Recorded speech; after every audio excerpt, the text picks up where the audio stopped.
how he wanted to develop his programs, and specifically the football program, and he did exactly that. Went out and got a new coaching staff, and he found himself a winning program and potentially the playoffs. And Nickerson is.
This presentation of Eagle TV High School Sports is brought to you by Kerner Chiropractic, providing personalized chiropractic care so you can live your life.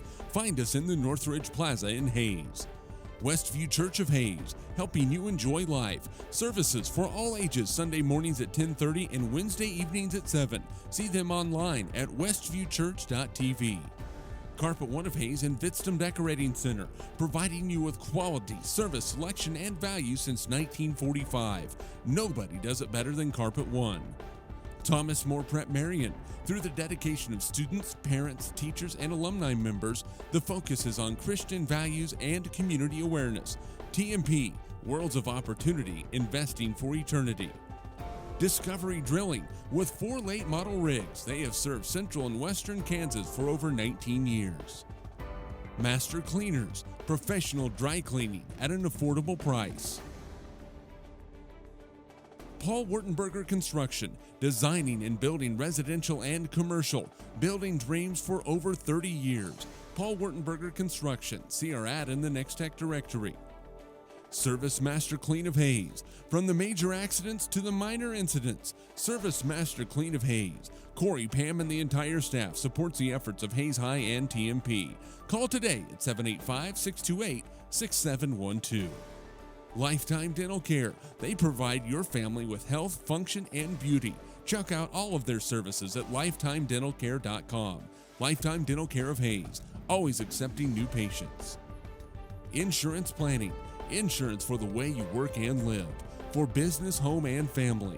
Value the price, remember the service. Insurance Planning, IPI Financial Services, and Ag Pro Crop Insurance. Offices in Hayes, Great Bend, and Russell.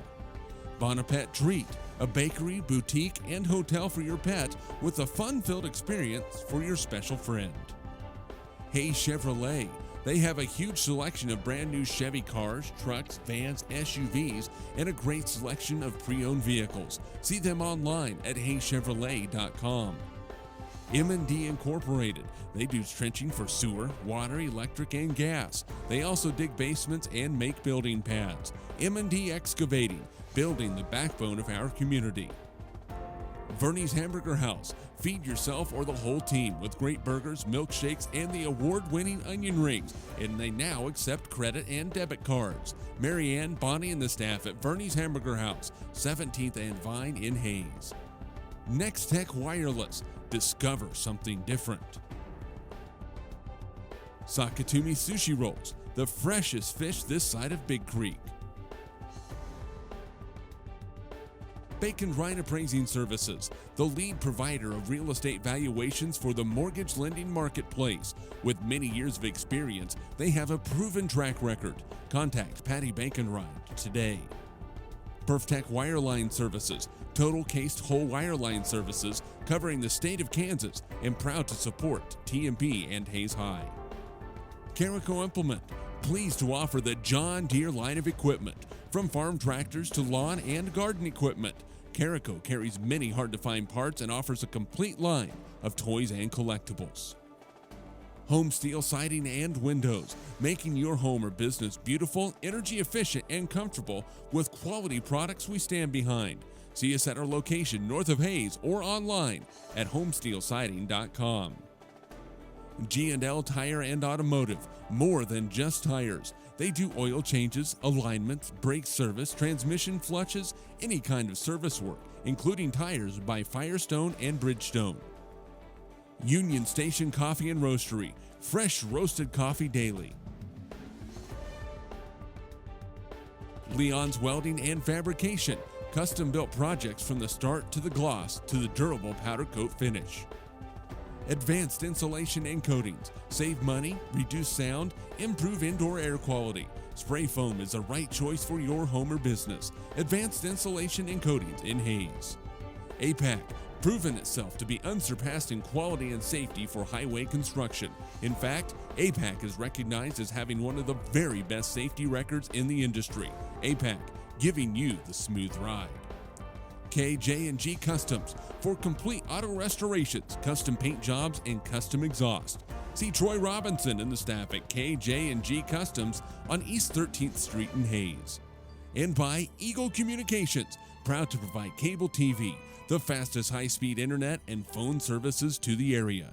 Eagle Communications, our community connected.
the backfield and continuing their tackles for loss and sack totals and getting Isaiah Blackman in there on the blitz. Now, if they can rush Cason Hoover, he's thrown for 8 interceptions tonight, or so far this. He's thrown for 8 interceptions so far this year, so he can be forced into mistakes. Now, it'll be interesting to see with the weather that cuts down on the passing game, but Hoover's going to want to pass the ball, and he's shown this year he can make mistakes. Behrens, Delzite, Isaiah Blackman need to get back in there and pressure him regularly tonight. We talked about it earlier in the pregame show. Special teams are going to play a large role in tonight's game. Yeah, 2 weeks in a row, McPherson's had success on kick returns, both distance and scoring. There's 2 guys back there, Jake Snyder and Tyson Stites. Both have got to be covered, so don't give up the big play on special teams. And finally, offensively, this is a team that for McPherson, they can put up points. They give up some points as well. It's an interesting matchup this evening. I am so excited tonight for sophomore Hunter Brown, who's going to start his first game in the quarterback position on Friday night. He's got a chance to get up against a McPherson Bullpup defense that's given up a lot of yardage to Buhler and Abilene. Now, a lot of teams have given up a lot of yardage to Buhler and Abilene, but that's where the weakness is on McPherson, and it's a weakness that they can't cover the quarterback. So Hunter Brown's got a chance for a real breakout night tonight.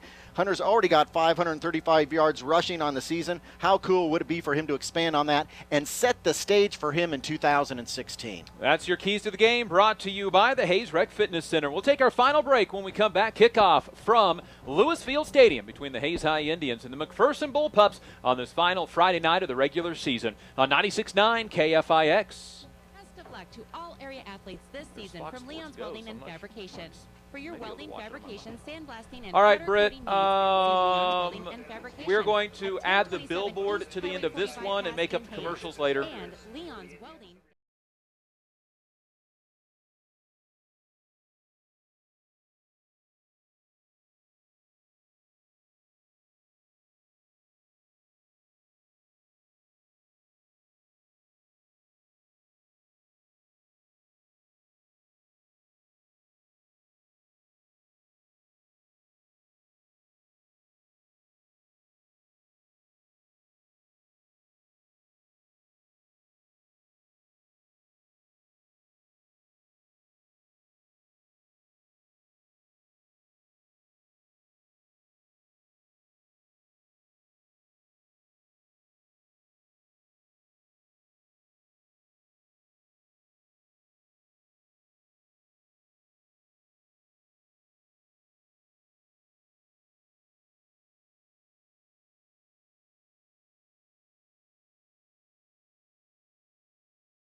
I'm Dustin Armbruster, joined by Kurt David.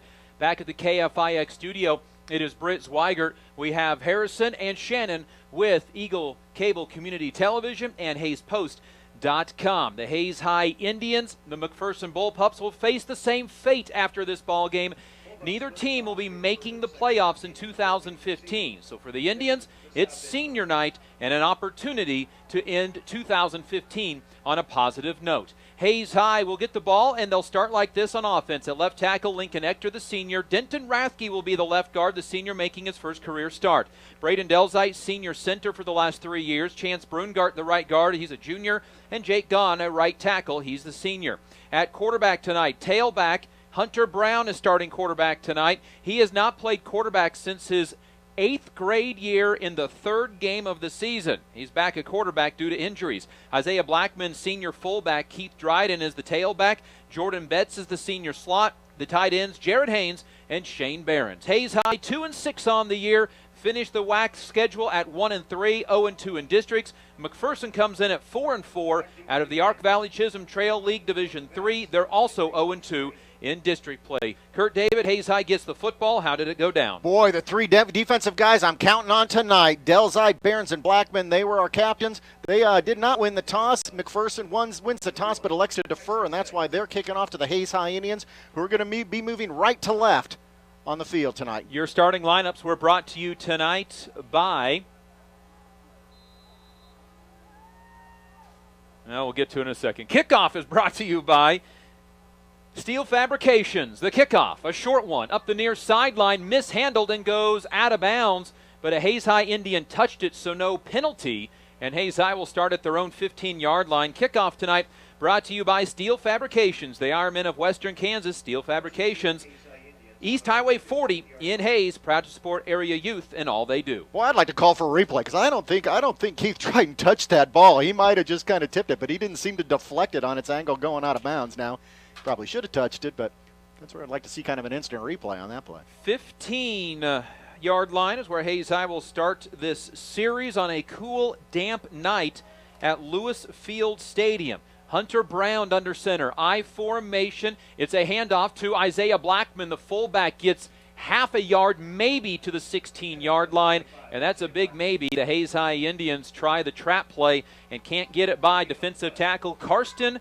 Hardiman at 286 pounds. Boy, yeah, 286 pounds. He filled that gap very well, and a team that's given up a lot of yardage on the ground didn't give up anything there on that play. 41 degrees at kickoff tonight. There's chances for showers and rain throughout the night. 2nd down and 10. No gain on that first play by Isaiah Blackman. Brown under center, keeps it himself left side, tries to cut back. Nothing there, and driven backwards and tackled. Ball comes out late, leading the charge. Defensive end Wyatt Seidel. He does have a fumble return for a touchdown this year in Hayes High. 2 plays, no yards. Well, that's the second time they went after Karsten Hardiman, that 286-pound senior, so they might try the other tackle, 219-pound Luke Stuckey, who's on the other side of the ball. So Hayes High, 3rd and 10, right to left. Wind not an issue tonight. At times it is blowing to the north out of the south at about 10 miles an hour. Hunter Brown did throw for a touchdown last week. He'll be in the shotgun formation with Blackman to his right. 3 wide receivers, puts one of them in motion. It's a handoff to Blackman, tries to get to the corner. He's at the 20 and gets taken out of bounds as he gets to the 21-yard line. Needed 10, got 6. Britton Bate, 205-pound junior, one of the top 3 leading tacklers for this team, with the stop, and the Indians are 3 and out. Boy, it's interesting, that play. It's unfortunate Kidden didn't pick up enough for the first down. The Hayes High Indians are going to have to punt, but if they'll continue to spread that defensive line like they did on that play, on that formation, it's going to open up the run game for the Indians. So the Indians, Shane Behrens to punt for the first time in his career, and he gets off a high, wobbly punt to the middle of the field. Fair catch called for, and catching it on the seat of his pants is going to be Jack Reifschneider.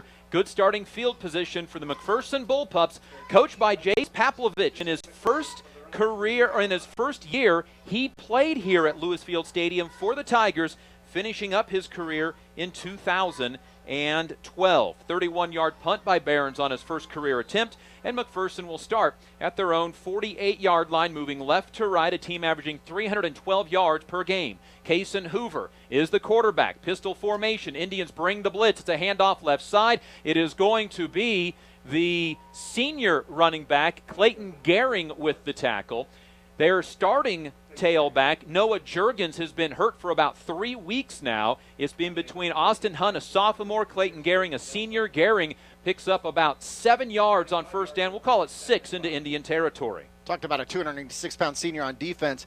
McPherson's got Jared Roth, 285-pound junior at left tackle. They'll call it a 5-yard gain. Second and 5. Handoff again to Gehring. Watch out. Gets ankle tackled before he can break it loose. Taken down by the Indians starting safety tonight, Palmer Hutchison. The freshman saves a tackle at the 39-yard line. It's a gain of 8 yards. And it's that 285-pound junior Jared Ruth who gave the breakaway hole on that particular play and allowed McPherson to pick up the first down. We'll go over the starters on senior night here in a little bit. Includes a couple of freshmen for Hayes High. 1st and 10 from the 39-yard line. Fullback in motion right to left. Hoover handoff. Gehring again straight up the middle. Gets stacked and dropped at the line of scrimmage. Indians come up hard on the tackle that time. Maddox Winter, one of the many Indians there. Also there, senior Dalton Stout. A short gain of about 1 yard for Clayton Gehring. 3 carries, 14 yards. It'll be 2nd down and 9. Well, how important it is for those linebackers to fill those gaps and be in blitzing mode, because that's what it's going to need to take to stop this McPherson attack tonight. There is not much in the way of a crowd tonight. Cold, rainy night here at Lewis Field Stadium.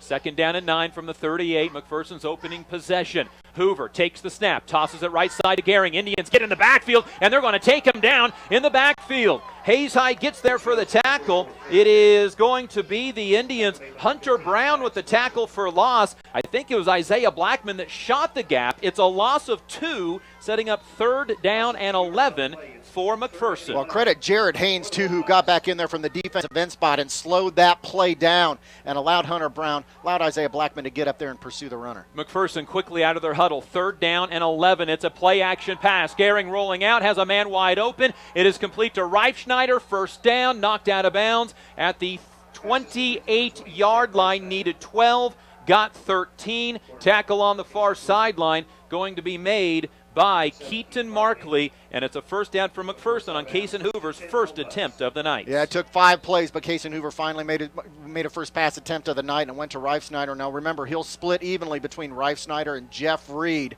number 12. He's a 6 foot, 178-pound junior. Reifschneider's 13th catch of the season. Ball at the 28. No wide receivers. Quarterback draw by Cason Hoover. Gets wrapped up and pulled down from behind by Shane Behrens, one of the top 20 tacklers for the Hayes High Indians in the Western Athletic Conference rankings. The Indians have 3 in the top 20 this season. Maddox Winter at 5th, Isaiah Blackman at 13th, and Shane Behrens at 17th. It's a short gain of 2 yards for Cason Hoover on his first carry. 2nd down and 8 from the middle of the field. Left to right from McPherson. Indians bring the blitz. Hand it off to Noah Juergens. Goes out to the left side. Indians read the play well and taken down along the sideline. Juergens just inside the 25-yard line. Indians get there for the tackle. Hunter Brown over in the area again, setting up 3rd down for McPherson. 3rd down and 6 yards. And a nice recovery by Jared Haynes. He had got pulled in. He got kind of sucked in from that defensive end spot. But he's got some quickness and speed, was able to catch up to the play, string it out, and allow for Hunter Brown to make that tackle. It's a gain of about 3 yards for Noah Juergens, who suffered a sprained ankle a few weeks ago. Handoff, Juergens straight up the middle, breaks a tackle. 1st down as he gets inside the 20, down to the 17-yard line. They had the original momentum stopped, but he's able to break the tackle, gain 9, and pick up a 1st down. Juergens comes into tonight's game with 717 rushing yards on 147 attempts, right around 5 yards per carry. He sprained an ankle right before district play, missed a significant amount of time, did not play against Abilene, and had only 2 snaps last week against Buhler. So McPherson 2 for 2 on 3rd downs on this drive, have 1st down and 10 inside the Indian 20. Hoover turns and hands off to Gehring, who gets hit once, twice in the backfield, breaks both tackles. The Indians had 2 right there for the tackle. Neither of the Indians could come up with the stop. That was Dylan Flaler and Braden Delzite. It's a gain of 9 yards down to the 9. Oh, Dylan Flaler had him 5 yards back behind the line of scrimmage and just couldn't get him ramped up. He had good form, got him wrapped up low, just couldn't hang on. Ball at the 9, 2nd down, a long 1 yard for McPherson, who has our quarterback Hoover under center. Turns and hands off again into the hands of the starting tailback Clayton Gehring. Hard running may get him the 1st down.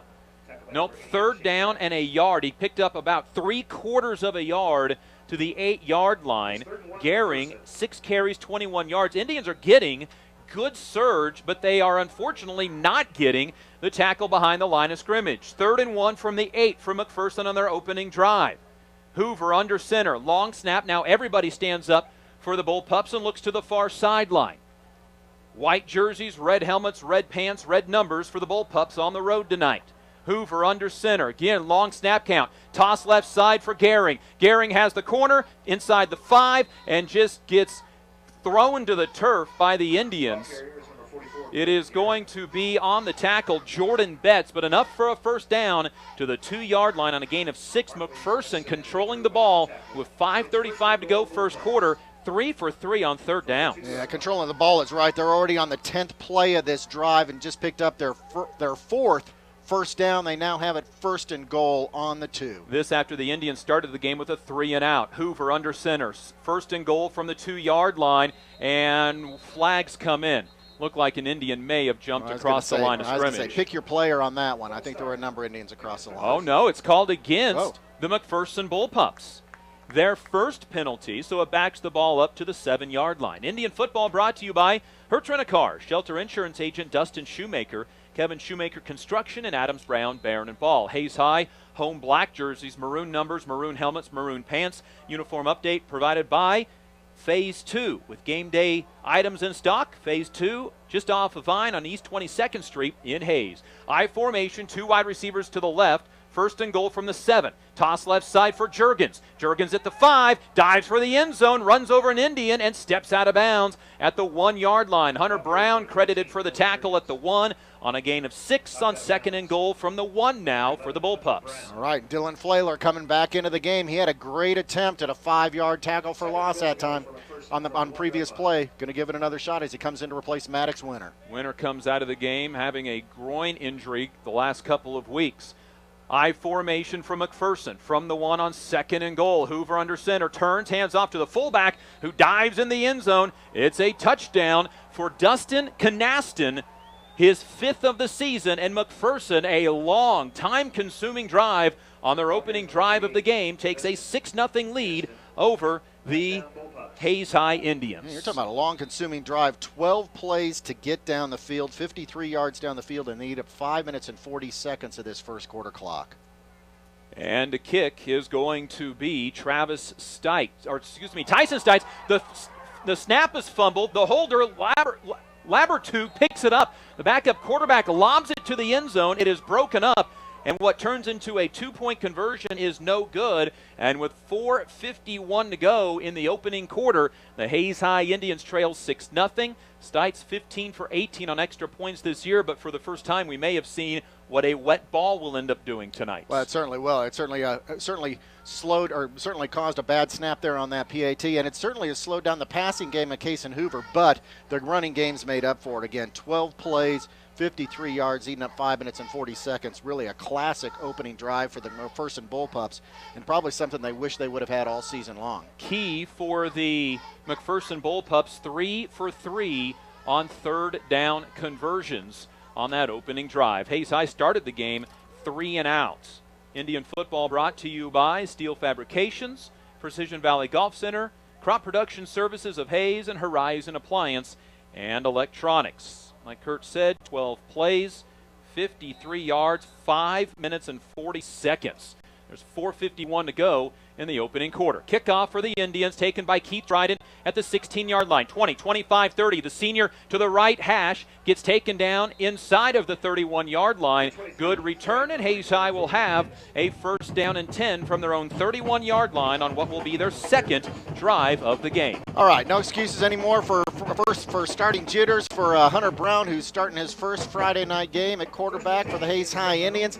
Now the Hayes High Indian offense ought to be settled in. Those jitters ought to be going away, and they can install their game plan. We should expect to see a better drive, not a 3 and out on this particular play if the Hayes High Indians are going to have some success tonight. Hayes High with the pistol formation, Dryden behind Hunter Brown, fullback to the right. It's a keeper by Brown. Tries to bounce it to the left side, gets a yard to the 32-yard line. Forward momentum might get him an extra half yard. McPherson very aggressive in stopping the run. It's a 1 yard gain to the 32-yard line. They'll mark him at the 32 for that 1 yard gain. Hayes High Indians really favoring the left side of the line of scrimmage right now, so lots lying on Lincoln Ector, who's really having to put some blocks on this near side of the line of scrimmage. Maddox Winter will bring the play in from the sideline. Relay it to the team with 12 on the play clock. Jared Haynes, wide receiver to the right. Jordan Betts splits that way, tied in left for Shane Behrens. And now Maddox Winter comes wide receiver to the left. Pistol formation, keeper by Brown the whole way, left side, no gain, maybe a half yard to the 32.5-yard line. This will bring up third down as the mist starts to fall a little bit more here at Lewis Field Stadium. Indians had 3rd and 10 earlier, picked up 6 yards. They have 3rd down and 8 after the 1 yard gain by Brown. And now Dylan Flaler in the game is the left guard, just to the left of Braden Delzide. They end up seeing several different players in tonight's ball game at a bunch of different positions. So the ball at the 33, 3rd down and 8. Brown under center this time. Split in the backfield. Brown rolls out to the right, looking to throw down the field. It is caught and then dropped. Keith Dryden was open on the far side. It would have been enough as he turned and went for the first down. Instead, it's an incomplete pass. And too bad. Chance Brungard did an excellent job at that right guard position, providing some good protection against two McPherson Bullpups who looked like they were coming in. Chance Brungard doing a great job to get Hunter Brown some protection. So the Hayes High Indians will punt for a second consecutive possession, both on 3 and outs. Shane Behrens to punt off the snap by Braden Delzite. The punt by Behrens, a low line drive punt, and it's bobbled down on the turf at the 40-yard line. McPherson will recover. Reifschneider jumped back on top of it. McPherson football at their own 40 with 3:14 to go, first quarter. It wasn't a kind bounce. It bounced back towards the Hayes High Indians, but they hadn't gotten down the field soon enough to be able to jump on that ball. Reifschneider had time to jump back on top of it. 32 yards on the punt. Indians 6 plays and a total of 8 yards so far. McPherson went 12 plays, 53 yards on their opening drive. They have the ball at their own 40, leading 6-0. Shotgun formation for Hoover. Drops back to pass. Looking deep down the field. It is intercepted and then dropped by the freshman Palmer Hutchison. He had picked it. He was looking up the field, and Hutchison might have scored his first career varsity touchdown as he knocks it down incomplete. Palmer Hutchinson, a great defensive play, and there was Kason Hoover testing the freshman safety. Palmer Hutchinson had it in his hands, got down on the field, started to make a move, and just couldn't keep a hold of it. Boy, that's something the young freshman will learn from, and he'll do better next time. Indians a drop on offense on 3rd down, now a drop on defense for an interception. Indians bring the blitz. Toss left side for Juergens, cuts it up the field. Watch out, 50-yard line into Hayes High territory. And the tackle going to be made on that far sideline by freshman Keaton Markley. These pair of freshmen, Keaton Markley, Palmer Hutchison, have played well the last 2 weeks. It's a gain of 12 yards to the Indian 48-yard line. Boy, Dustin, I'm going to step into your turf, but it's pretty easy to make yardage if Jared Ruth's going to block you in the back and push you out of the way. Well, sometimes those things happen, I guess. From the Indian 48, Indians not showing blitz. The entire McPherson offensive line, receivers, and running back stand up and look to the far sideline, leading 6-0. Under center is Hoover. He'll turn, hand off to the tailback. This again is Juergens, and he gets stuck at the 46-yard line. Palmer Hutchison again on the tackle on a short gain by the tailback. And I said that was Juergens. I may have misspoke. That was Austin Hunt on the run. I want to tell you something about the reaction of Palmer Hutchinson, the freshman. When you talk about a safety making a tackle, you're usually talking about it being an 8 or 9 year game. Palmer Hutchinson reacted to that play, made it from the safety position for only a 2-yard gain for the McPherson Bullpups. 2nd down and 8 from the Indian 46, left to right. Toss left side for Hunt. Hunt in the backfield, flag on the play, and the Indians take him down at the line of scrimmage. This time it is Maddox Winter on the tackle. Flag at the point of the tackle. It'll either be 3rd and 8 or 2nd down and 18, depending upon what the Indians want to do on this potential hold. Maddox Winter slowed that play down. Jared Haynes pushed it back to the inside, and who was right there but Chance Brungard to make the tackle, the 180-pound junior. Boy, I look forward to seeing him next year again. And the penalty will be accepted. McPherson's 2nd penalty on the evening. And so they'll have the ball back at their own 44-yard line. On 2nd down and 18, Indians show the blitz, and they bring it. It's Hoover rolling out to his left, throwing over the middle. It is caught. Tackle missed initially on Thomas Diggs, the tight end. He gets to the Indian 40-yard line for 16 yards. Indians missing too many opportunities tonight to tackle on short gains. Boy, yeah, that was a great opportunity to get a tackle there and make that going to be a 3rd and 7. Oh, McPherson comes up to the ball quickly. And they're going to go under center on 3rd and 2 from the 40. Hard snap count, nobody moves, and that's close because Hoover is still in his snap count when the entire offensive line stood up. 3rd and 2. McPherson's 3 for 3 on 3rd down so far. Hoover turns, gives off to Hunt, gets stacked up and dropped at the line of scrimmage. In fact, he's going to lose a yard on the play. Maddox Winter is in on the tackle. Shane Behrens, and so is Braden Delzite. Delzite, Behrens, and also Maddox Winter have combined this year for nearly 40 tackles for loss. It's a loss of 1 on the play. Going to be 4th down. McPherson's going to go for it on a 4th and almost 3 yards. They'll have the ball at the Indian 41-yard line. Hoover under center. Toss right side for Hunt. Hunt gets to the edge. He's trying to make the corner, and he gets the 1st down. Jordan Betts with the eventual tackle, but the Indians miss another tackle. That one would have been enough for a change of possession on downs. Instead, Hunt picks up 7 and a 1st down on 4th down. Yeah, Dylan Flaler was back there. Palmer Hutchinson was back there to try to make the tackle, but just couldn't get him wrapped up. A little bit of lateral movement, but able to pick up the 1st down. So the ball advanced to the Indian 34-yard line, left to right for the final play, most likely, of this first quarter. Juergens in at the tailback position. Indians trail 6-0. Whistles and a timeout from the Bullpups. Indian football brought to you by Hayes Kalon, Hayes Rec Fitness Center, Next Tech, Heartland Building Center, and Midwest Energy. McPherson takes their first timeout with 15 seconds left in the first quarter. They're going to have it 1st and 10 on the Hayes High Indian 34-yard line. This presentation is brought to you by Union Station. 6-0 with 15 seconds left in this first quarter. So the Hayes High Indians will have to regroup from a slow first quarter once again, where they have a total of just 8 yards trying to hold McPherson. On 4th down, could not do so. They ended up letting McPherson have a 1st down, and it is the Bullpups out of their timeout, having 1st and 10 from the Hayes High 34, again on what will likely be the final play of this first quarter. Try to get you a Hayes Kalon scoreboard update as the evening wears along. Big matchup in Garden City tonight for the Hatchet game and the conference title. Also a big matchup between Buhler and Abilene for the district title. From the right hash, McPherson in the shotgun formation with Hoover. Hoover hands off to Juergens, tries to go to the far sideline. Maddox Winter giving chase, pushes him out of bounds with help over there as well from Hunter Brown. It is a gain to the 31-yard line. It will not be the final play, as pushed out of bounds was Juergens, 3rd different running back tonight for the McPherson Bullpups. It's a gain of 3 yards. Boy, already the 7th play of the drive for McPherson. And most of them on the ground. Hoover on 2nd down and 7. Barks out the snap. Does not get it. Everybody stands and looks to the far sideline. 8 on the play clock. Hoover puts Hunt to his left now in the backfield. Hoover takes the shotgun snap. Hands off to Hunt. Hunt gets hit low, eventually taken down high. He is taken down by the Hayes High Indians' Jared Haynes, and that will be the final play of the first quarter. After one complete, Hayes High trails McPherson 6-0 on senior night from Lewis Field Stadium. Hi, folks. Wayne Kiefer here for Hayes Chevrolet. It's time for the October Well, Britt, special event. nothing there. Thought we were going to have one for you. Cruise LT over $4,000 off MSRP. Or how Kerner Chiropractic, providing personalized chiropractic care so you can live your life.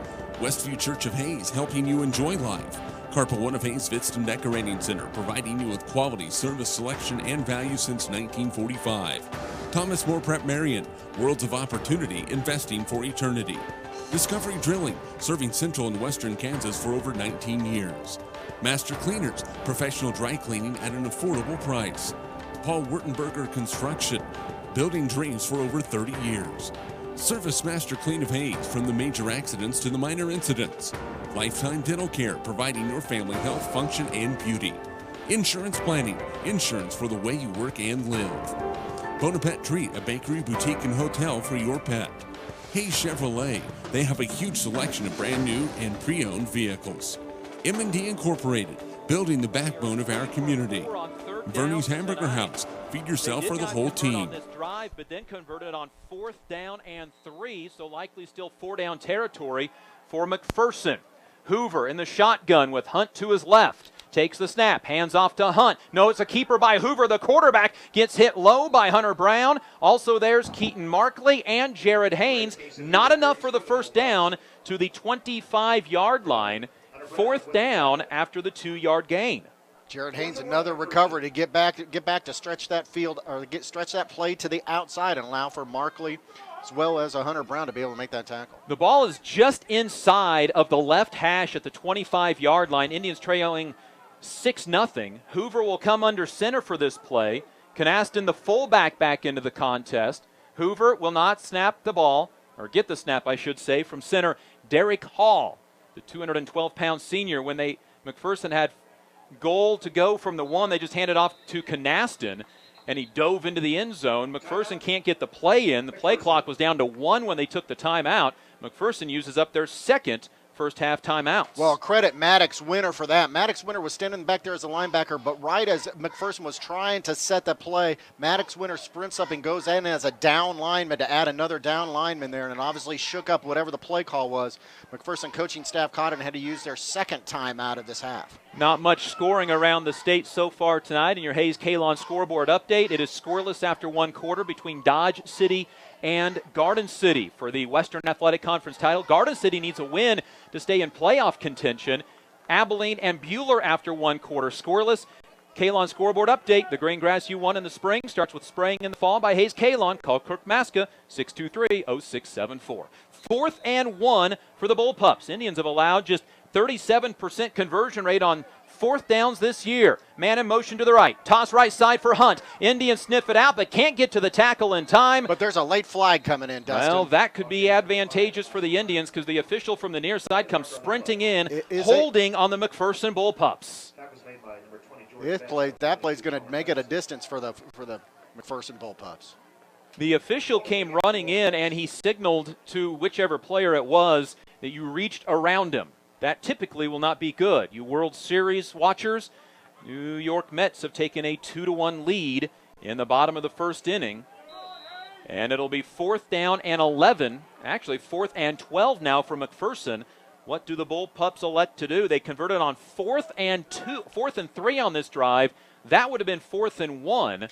But really with the ball at the 36-yard line, McPherson in no man's territory. Their punter, Spike, is not going to be in that formation. 4th down and 12 for Hoover. Hoover drops back to pass, looking over the middle. It is caught and taken down right at the first down marker. It is close. Dustin, it is Thomas Diggs, the tight end with the catch. The officials will look, and it's enough for a first down. They needed 12 and got 12. Well, you think that at least require a measurement. McPherson's made 2 mistakes. They had a holding penalty on that play. They also had a play that backed them up 10 yards previously where they had a 3rd and 13.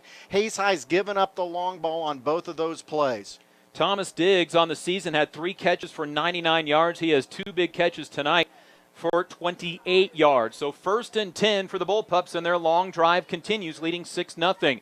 Hoover turns, hands off to Hunt. Big hole right side, hit late as he's going over right tackle. It is going to be, once again, Palmer Hutchison there. Also on the tackle, Isaiah Blackman. Isaiah Blackman coming into tonight with a career 114 tackles. Gain of 5 on 1st down for Hunt. All right, now Jared Haynes, Braden Delzai, Dalton Stout, and Shane Behrens need to hang tough as the front 4 on the defensive line. Ball to the 19-yard line. Turn and hand off left side, and a big hit at the line on Gehring, but he bounces off the tackle like we've seen so many times tonight and picks up 2 more yards, setting up 3rd down and 3. Yeah, he jumps out of a tackle between Maddox Winter and Braden Delzai. Both of them had an opportunity to tackle, and he got through both.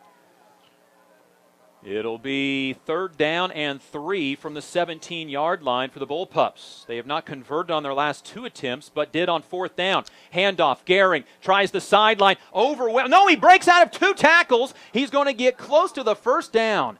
And the Indians again overrun a tackle. It is taken down to the 15-yard line, where it will be 4th down and 1. You know what McPherson will be doing here on 4th down. Now Dylan Flaler comes back into the game. Coach Rath trying to find somebody who can wrap up the running backs at McPherson Bullpups. This should be 4th down and about 4 yards. Ball at the 15 for the Bullpups. Inside 9 minutes to go before halftime. Bullpups leading 6-0 on their 2nd drive of the game. 4th down and a yard. Hoover turns, hands off to a big hole for Gehring on the right side. Isaiah Blackman there for the tackle. Also coming in for the tackle is going to be Jared Haynes, but it's enough for the 1st down on a gain of 4 yards to the 16. They'll mark it all the way down to the 10-yard line. It'll be a gain of 5 yards on 4th down. The 3rd time McPherson's converted on 4th down tonight. That time Gehring picks up 5 yards, 9 carries, 34 yards. 1st and goal from the 10 for the Bullpups. Hoover under center. Handoff to Gehring. Gehring tackled from behind, but he's going to pick up a yard or 2 on the play. In on the tackle is going to be the Hayes High Indians, Dylan Flaler. This is almost unreal. This is the 15th play of this drive, Dustin. 15th play of this drive. They've already gotten 4 4th downs and now have it 2nd and goal on the Hayes High 9-yard line. They scored on a 12-play, 53-yard drive that took 5 minutes and 40 seconds. Pistol formation for Hoover. Puts a man in motion. That's the fullback, Canaston. And he fumbles the snap. It's down on the turf, and falling on it back at the 20-yard line is the quarterback, Kason Hoover. It's a loss of 11 on the fumble recovery. Okay, this is the 3rd mistake now McPherson's made on this particular drive. 2 penalties which have backed them up. Now the 3rd time McPherson's made a mistake to back them up into long yardage situations. The Hayes High Indians have got to figure out a way to get pressure on Kason Hoover to rush the throw so he doesn't make another 12 or 13-yard completion. 3rd and goal from the 19-yard line. 5 wide receivers for Hoover. Drops back to pass. Screen set up left side. It is caught at the 15-yard line. Hitting the left side, Jeff Reed. Touchdown, Hayes High Indians. Conversions on 4th and 12, 4th and 1, and now 3rd and goal from the 19 on a screen play. Jeff Reed, his 20th reception of the year, first tonight. That's his first touchdown of the season. Do I have this right? 17-play drive that goes 60 yards and consumes, do I have this right, 8 minutes off the clock? I'll go with it. Now 2-point conversion lined up for McPherson after they failed to hit the extra point on the first touchdown. It's a keeper by the quarterback, Hoover, lowers his shoulder, gets into the end zone, and it is a 14-0 game on another long drive by the McPherson Bullpups. It was 17 plays. McPherson got the ball on their own 40-yard line with 3 minutes and 14 seconds. 3 minutes and 14 seconds left in the first quarter. There's now 7 minutes left in the second quarter. They carried the ball for 8 minutes and 14 seconds, going 60 yards, 4 first downs, and 3 major mistakes. 2 major penalties and a bad snap from center that cost them 10 or 15 yards. Hoover to Reed for the first time this year. It is the 20th catch of the season for Jeff Reed, his first touchdown for the junior. He had a 71-yard reception against Buhler last week, did not score. Buhler saw McPherson march down all the way to the 2-yard line. McPherson had 1st and goal from the 2, down by a touchdown, but could not score. Meanwhile, the Hayes High Indians have 2 possessions, both of which have been 3 and outs. McPherson is either converting on 3rd or converting on 4th, and doing so to keep the clock running. Stites kickoff, a short wobbly one. Dryden to return from the 18-yard line. 20, 25, 30. Tries to break it out to the left. Gets taken down in between the hashes at about the 32-yard line. Indians, 2 drives, 6 plays, and a total of 8 yards. We'll try to get something going. Down 14-0 to McPherson with 6:57 to go before halftime. Indian football brought to you by USAFE Pharmacy. Gibbs Auto Supply in Hayes and La Crosse. Simpson Farm Enterprises. Edward Jones, Darrell Jeff, and Linda Seibel.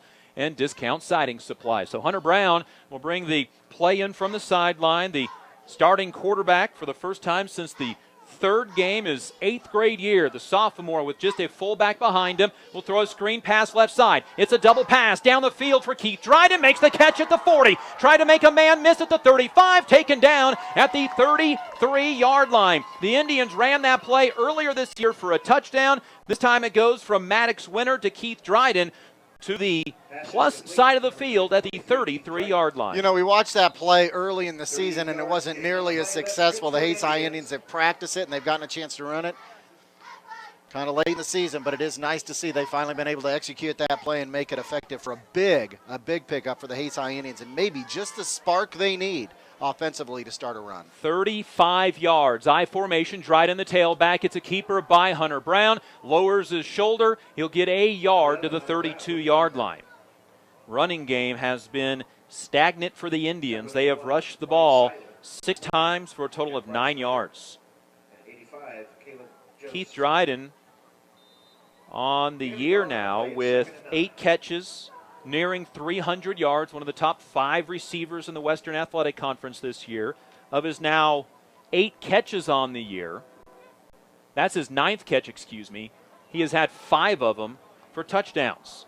2nd down and 9 for the Indians from the McPherson 32-yard line. 3 wide receivers left. Hunter Brown, screen pass left to Shane Behrens. Now it's a lateral back to Isaiah Blackman. Little hook and ladder action. Takes the ball over onto the left side to the 26-yard line. It'll go down as a 6-yard rush for Blackman on technically no attempt of rushing. And a completed pass of no yards from Hunter Brown to Shane Behrens. 3rd down for Hayes High. Hunter Brown rolling out to his right, looking down the field. He has to let go of it out of bounds. And the Indians will be going for it on 4th down from the McPherson 27-yard line. Jace Alexander, the sophomore, pursuing the sophomore quarterback for Hayes High, Hunter Brown, on that particular play. Hunter Brown having to throw that ball without squaring up, threw it just a bit too high. Indians 0 for 2 on 3rd down tonight, 37% on the year. Now on 4th down this season, the Indians are 7 of 12. They were 70% on the year before going 0 for last week against Abilene. Timeout Hayes High on 4th down and 4. They hit a big play of 35 yards from Winter to Keith Dryden on the double pass. Hayes High uses their first time out of the half with 5:35 to go in the first half. Indian football brought to you by Lifetime Dental Care, State Glass Company, Lewis Automotive Group, and Canterbury Oral and Maxillofacial Surgery. The Hayes High Indians, McPherson Bullpups. The Bullpups lead 14-0. Coach Rath calling a time at a very appropriate time. This is a big play for the Hayes High Indians. 4th and 4, Hayes High Indians down 14-0. And really sans one play, except for one play, Hayes High Indian offense hasn't done anything yet this game. They need to figure out a way to pick up a 1st down and keep it out of the hands of Kason Hoover and the McPherson Bullpup offense, who has been, I'd say unstoppable, but it's been more that death of slow drips or whatever. It's just been small little plays, 14 play drives, 12 play drives. And McPherson's been able to score upon. Kind of like tonight's rain, right? Just falling slowly down to the ground. 4th down and 4, Brown under center. Play action pass. Brown wants to roll out. Looks down the field, has a man open. Caught by Jared Haynes. 10-5, touchdown Hayes High Indians. Hunter Brown to Jared Haynes on 4th down. His first career catch. And it comes at a perfect time for the Indians. And the senior scores his first varsity touchdown. Boy, what a great opportunity for him on senior night, but what a great timeout taken by Coach Rath to get his team settled down and set the play. Get the play set on a 4th and 4. Coach Rath calling a very timely timeout. The extra point by Logan Clark is up and good, and the double pass, the hook and ladder, both spark the Indians, and Hayes High makes it a 14-7 ball game with 5:28 to go before halftime. Hey, call them trick plays, call them whatever you want, but when you're in a season, you're 2-6 coming in tonight's game, you pull out all the stops on the last game of the season when you know there's no other game to be played. You pull all the stops to try to come out with a win tonight. And that's exactly what the Hayes High Indian coaching staff did on that particular drive. Nice to see them mix it up. 14-7, and this is where we talked about now special teams play, Kurt David, because this is a McPherson team that is very, very dangerous on the kick return. Exactly right. Very dangerous on the kick return, as if they haven't been a stop. They're not even stoppable on the offense, but boy, don't give up big yardage. Put them in advantageous field position to start the drive. The Kansas City Royals have tied the ball game up in New York by the score of 2-2. Alex Gordon just called out at third on an overturned play. Top of the second between the Mets and the Royals in the World Series. Logan Clark will tee it up. Stites back to return the kick, along with Reifschneider, a sophomore and junior. Clark set to line it up. The kick. A short line drive kick that bounces, goes off the shin of a McPherson Bullpup. It's covered up by Reifschneider at about the 24-yard line. And there's a flag on the play as well. I'm not exactly sure what the flag was. Everybody was down on the ground trying to find the ball. Now, unless they're calling the initial flag because of the kick by Reifschneider, but it certainly wasn't intentional. He was running after the ball. It went off his lower leg and bounced forward by about 5 yards. This will be well, now the flag comes back out. The official picked it up, then he dropped it. Once again, the official comes over and says, illegal touching by the McPherson Bullpups. Well, and that's more of your incidental contact. You feel bad for Reifschneider for the simple fact of he was just going after the football, but the Indians will take it. The ball will be backed up from the 21-yard line, and McPherson will start this drive at their own 11. For the Bullpups, their worst starting field position of the night. Reifschneider just got charged a penalty for what 9 out of 10 people would have done themselves. I don't know who would have been able to pick that ball up. Kansas City Royals have just taken the lead 3-2 in the top of the second. In New York, I formation for Kason Hoover. He's under center, turns and hands off to Juergens. Hit. He gets out of the initial tackle. There's 3 more black jerseys there to make the stop at about the 13-yard line. Boy, McPherson runs tough. Indians several times have hit him but been unable to break him down. Chance Brungart there. Now the starting linebacker for injured Colton Myers. Gain of 2. Hayes High Indian coach staff will need to talk about that at halftime because this McPherson Bullpups has been able to consistently break that first tackle and pick up some additional yards.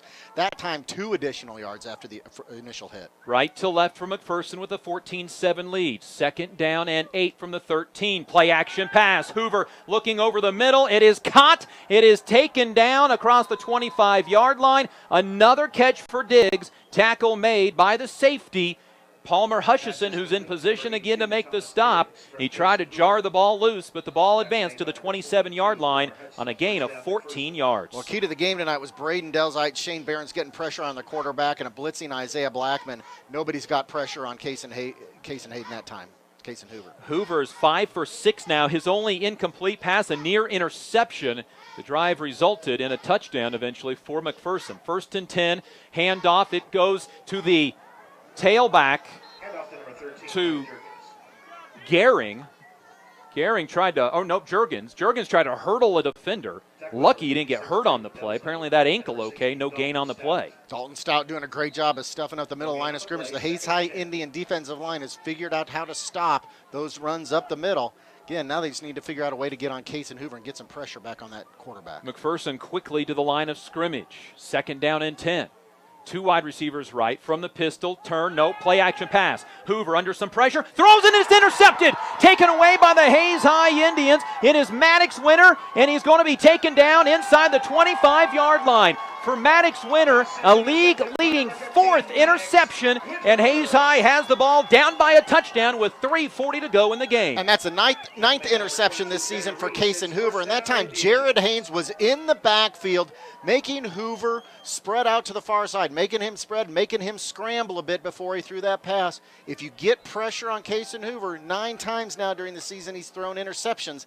That's a key for the Hayes High Indian defense the rest of the way in this game. So after scoring a touchdown, Hayes High can try to tie this thing up. Keith Dryden onto the field late. He'll stand in the I formation behind Blackman. Toss right side for Dryden. 25-20, flagging on the play, and the Indians going to pick up their first penalty of the game. Well, what would appear to be on what was a gain to the 19-yard line. The officials confer it is against the Hayes High Indians, 10-yard penalty. We've seen penalties derail drives by Hayes High this year. Let's hope this isn't one of them. Indians down 14-0. They score to make it 14-7. Now get an interception from Maddox Winter. Well, exactly right. We've seen these kind of things stall drives for the Hayes High Indians with Colton Myers, the experienced quarterback up there. This just puts a real tough position for Hunter Brown to be in. Be interesting to see how the sophomore reacts. Dryden will get 2 yards on the carry. It was called 2 yards down the field on the hold, so 1st and 18 from the 32-yard line. Brown under center.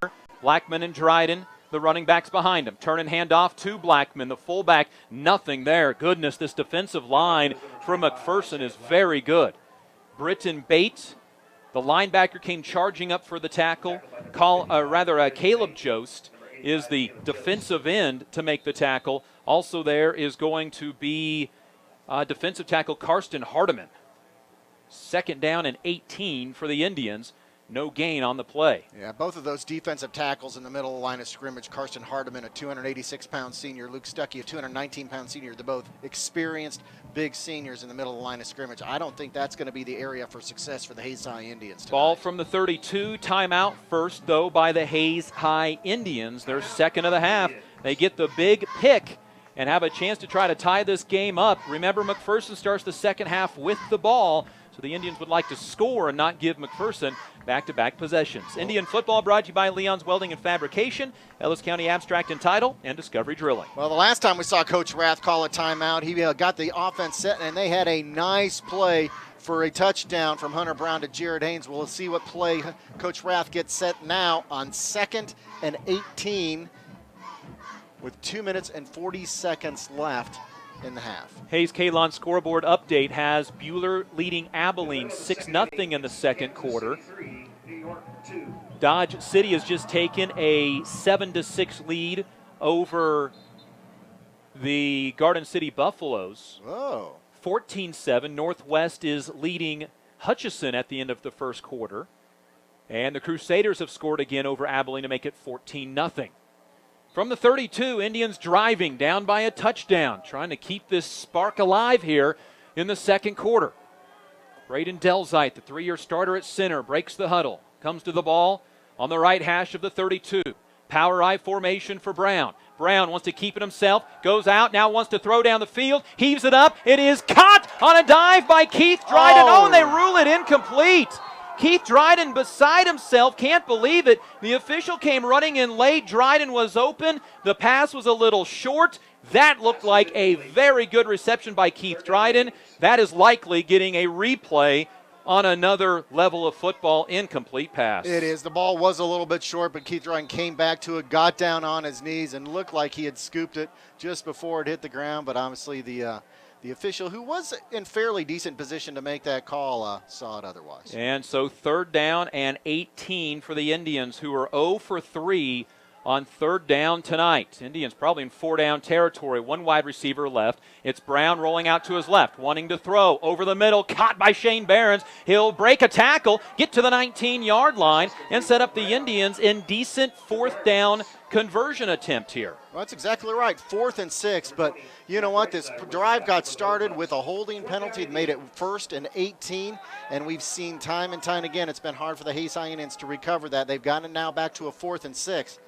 Again, it's taken them 3 downs to get within 6 yards of making a 1st down. 4th down and 6. The Indians earlier converted on 4th down for a touchdown. Brown rolls out to his right, flag on the play, throws it down the sideline, caught by Dryden. He has a first down at the 10. There is a flag on the play, though. Is this coming back? Illegal shift on the Hayes High Indians. Dryden has made 2 catches on this drive, 2 great catches that both have been overruled, and Hayes High now has 4th down and about 11 yards. Hunter Brown comes to the sideline to Coach Rath, waving his arms as if, what am I supposed to do, Coach? What am I supposed to do? I threw a nice pass to Keith Dryden, a little short, but he couldn't pick it up. He did hit the ground first, and that time now it's going to back it up another 5 yards because of an illegal shift on a play that would have garnered the Hayes High Indians a first down. Indians needed 6 on 4th. They would have picked up 9 on the play. So the Indians 4th and 11 now from the McPherson 24-yard line following the Indian interception. Power I for Brown. Brown rolls out to his right, throws down the field for Dryden. Open at the 10, 5, cuts back, dives for the end zone. Is he in? Touchdown, Hayes High Indians. Dryden, his 3rd catch on the drive. This one actually counts, and the Indians score on 4th down again. And the Hayes High Indians within a point of tying this football game up. Boy, now the senior Keith Dryden comes up with a big catch, and second effort gets him into the end zone. Hunter Brown doing a great job, was dejected coming to the sideline, being put in a position of having a 1st and 18 on that drive, then a missed pass or missed reception, then 4th and 11, and now in the end zone, and a successful point after touchdown ties the game with 1 minute and 44 seconds left, ties the game at 14-14. We had no scoring forever in this ball game, and now in the last less than 6 minutes, there have been 3 touchdowns, one by McPherson to give them a 14-0 lead. Hayes High has scored back-to-back touchdowns. I'll tell you what, Dustin, this is the second week in a row that the Hayes High Indians have impressed me in the second quarter.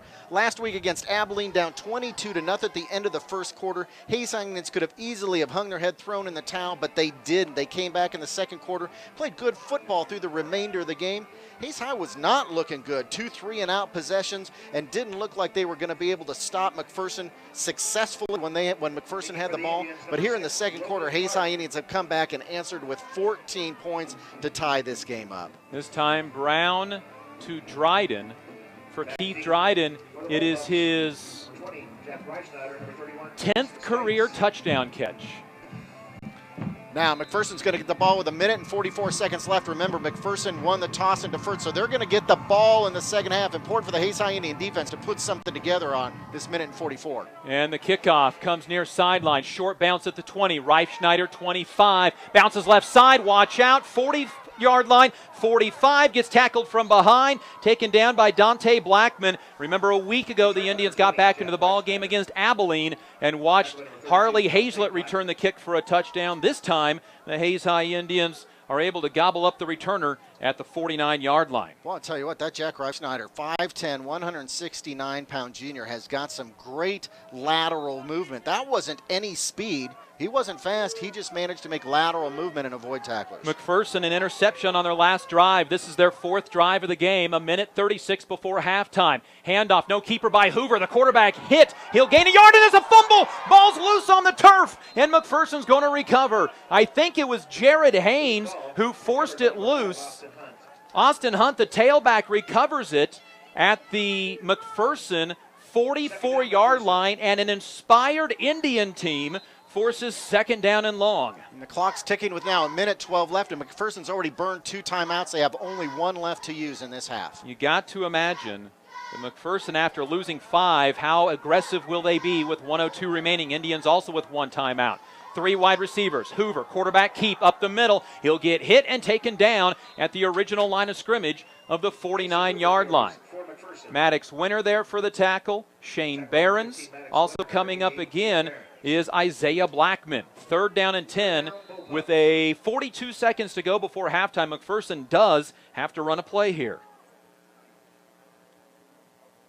Ball from the 49. What looked like to be a disastrous first half for the Indians right now is resulting in a 14-14 tie. 3rd and 10. Does McPherson go to the screen play like they did earlier? They'll set up the screen near side. It is caught by Reed and then dropped. Indians pick it up just in case. It's an incomplete pass, and McPherson may have to punt for the first time tonight.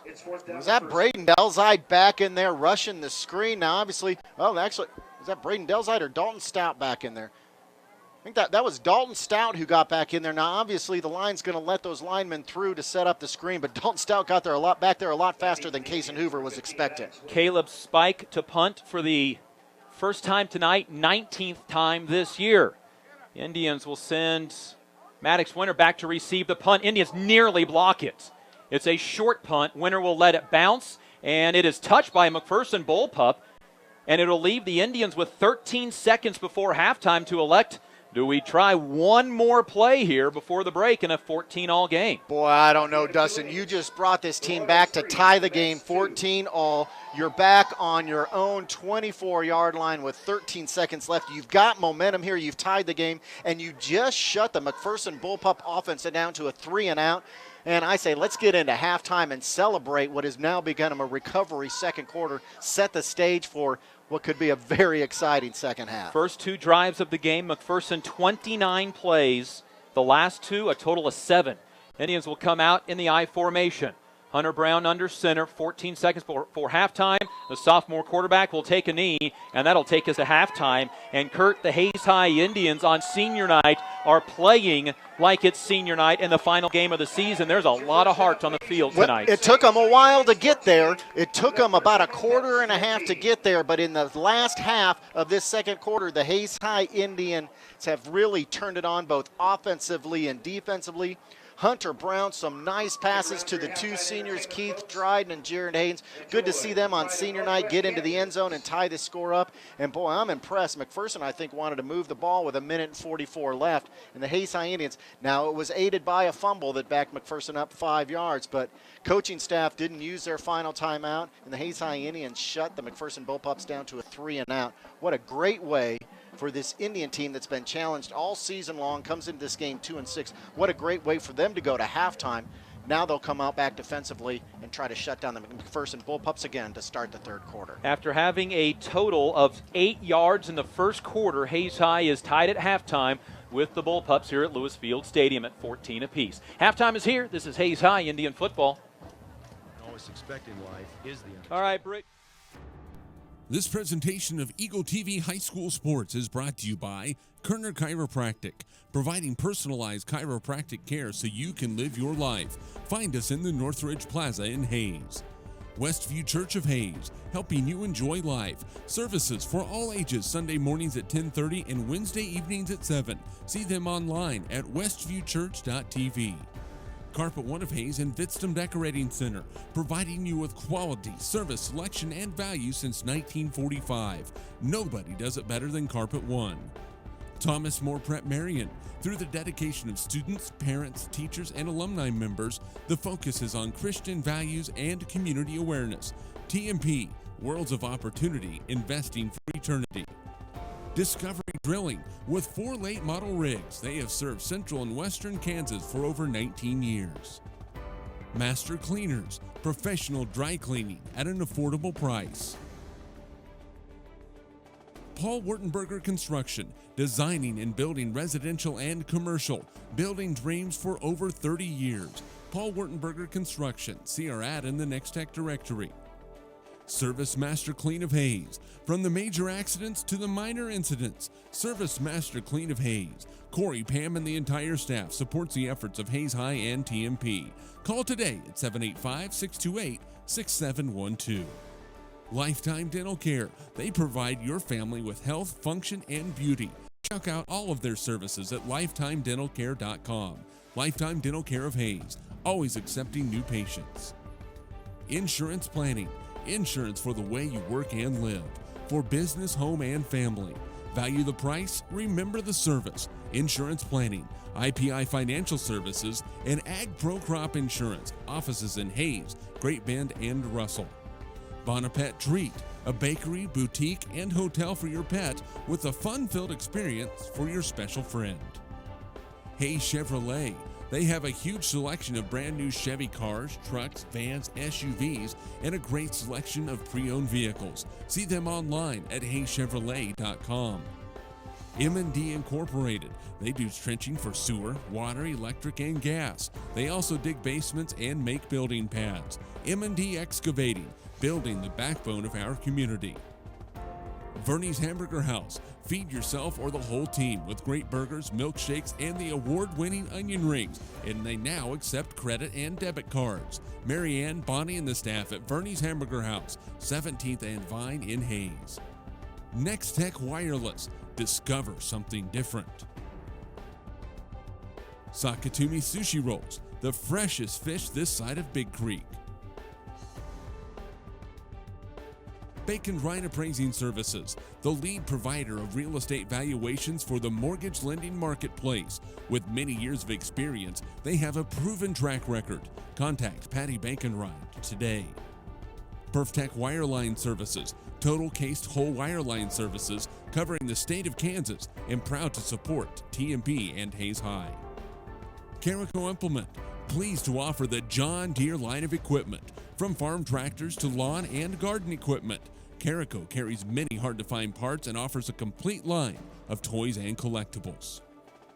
Home Steel Siding and Windows, making your home or business beautiful, energy efficient, and comfortable with quality products we stand behind. See us at our location north of Hayes or online at homesteelsiding.com. G&L Tire and Automotive, more than just tires. They do oil changes, alignments, brake service, transmission flushes, any kind of service work, including tires by Firestone and Bridgestone. Union Station Coffee and Roastery, fresh roasted coffee daily.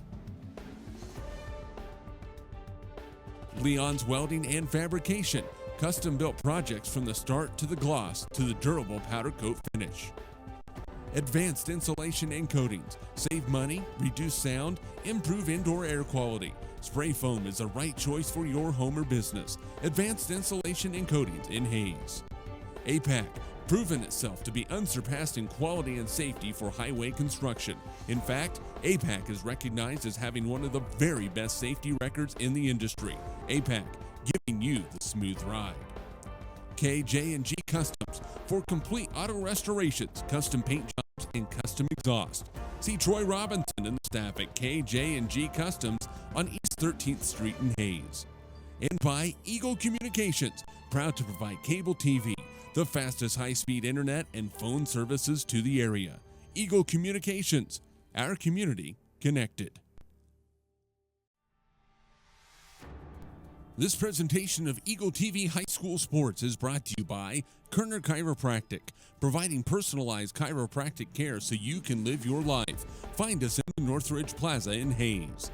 Westview Church of Hayes, helping you enjoy life. Services for all ages, Sunday mornings at 10:30 and Wednesday evenings at 7. See them online at westviewchurch.tv. Carpet One of Hayes and Vidstem Decorating Center, providing you with quality, service, selection, and value since 1945. Nobody does it better than Carpet One. Thomas More Prep Marion. Through the dedication of students, parents, teachers, and alumni members, the focus is on Christian values and community awareness.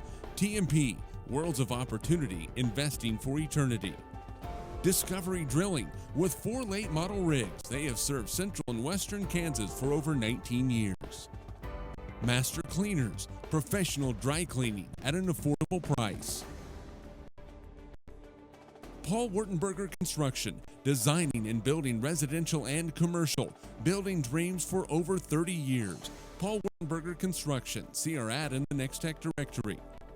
Service Master Clean of Hayes, from the major accidents to the minor incidents. Service Master Clean of Hayes. Corey, Pam, and the entire staff supports the efforts of Hayes High and TMP. Call today at 785-628-6712. Lifetime Dental Care. They provide your family with health, function, and beauty. Check out all of their services at lifetimedentalcare.com. Lifetime Dental Care of Hayes, always accepting new patients. Insurance Planning. Insurance for the way you work and live. For business, home, and family. Value the price, remember the service. Insurance Planning, IPI Financial Services, and Ag Pro Crop Insurance. Offices in Hayes, Great Bend, and Russell. Bonapet Treat, a bakery, boutique, and hotel for your pet with a fun-filled experience for your special friend. Hayes Chevrolet. They have a huge selection of brand new Chevy cars, trucks, vans, SUVs, and a great selection of pre-owned vehicles. See them online at haychevrolet.com. M&D Incorporated. They do trenching for sewer, water, electric, and gas. They also dig basements and make building pads. M&D Excavating, building the backbone of our community. Vernie's Hamburger House. Feed yourself or the whole team with great burgers, milkshakes, and the award-winning onion rings. And they now accept credit and debit cards. Marianne, Bonnie, and the staff at Vernie's Hamburger House, 17th and Vine in Hayes. Next Tech Wireless. Discover something different.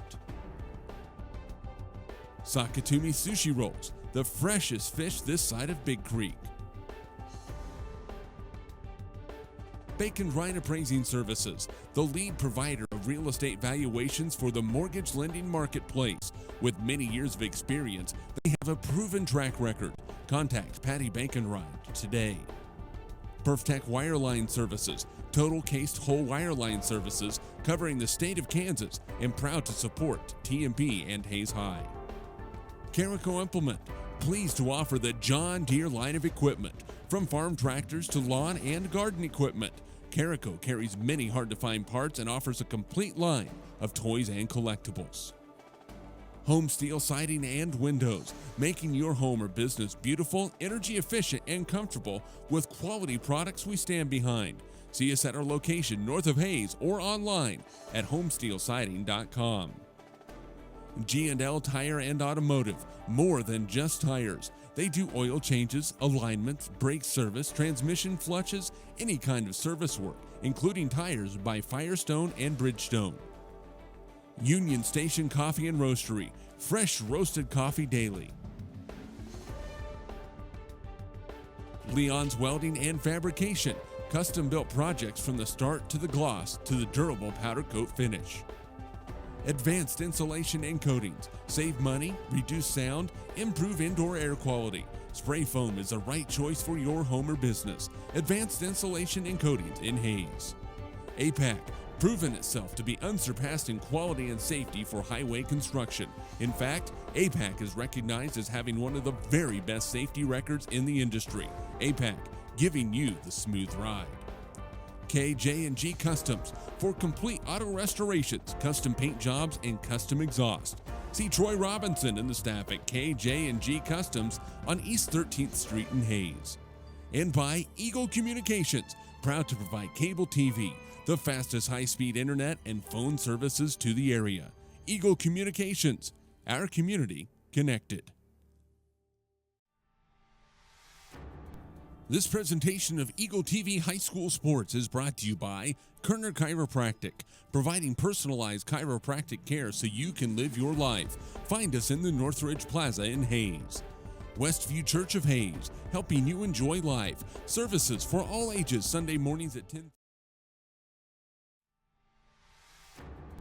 This presentation of Eagle TV High School Sports is brought to you by Kerner Chiropractic, providing personalized chiropractic care so you can live your life.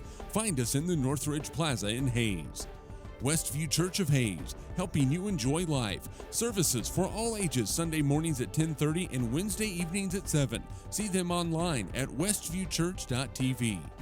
Carpet One of Hayes and Vitstum Decorating Center, providing you with quality, service, selection, and value since 1945. Nobody does it better than Carpet One. Thomas More Prep Marion. Through the dedication of students, parents, teachers, and alumni members, the focus is on Christian values and community awareness. TMP, Worlds of Opportunity, Investing for Eternity. Discovery Drilling, with 4 late model rigs. They have served central and western Kansas for over 19 years. Master Cleaners, professional dry cleaning at an affordable price. Paul Wurtenberger Construction, designing and building residential and commercial, building dreams for over 30 years. Paul Wurtenberger Construction, see our ad in the Next Tech directory. Service Master Clean of Hayes, from the major accidents to the minor incidents. Service Master Clean of Hayes. Corey, Pam, and the entire staff supports the efforts of Hayes High and TMP. Call today at 785-628-6712. Lifetime Dental Care. They provide your family with health, function, and beauty. Check out all of their services at lifetimedentalcare.com. Lifetime Dental Care of Hayes, always accepting new patients. Insurance planning. Insurance for the way you work and live. For business, home, and family. Value the price, remember the service. Insurance planning, IPI Financial Services, and Ag Pro Crop Insurance. Offices in Hayes, Great Bend, and Russell. Bonapet Treat, a bakery, boutique, and hotel for your pet with a fun-filled experience for your special friend. Hayes Chevrolet. They have a huge selection of brand new Chevy cars, trucks, vans, SUVs, and a great selection of pre-owned vehicles. See them online at hayschevrolet.com. M&D Incorporated.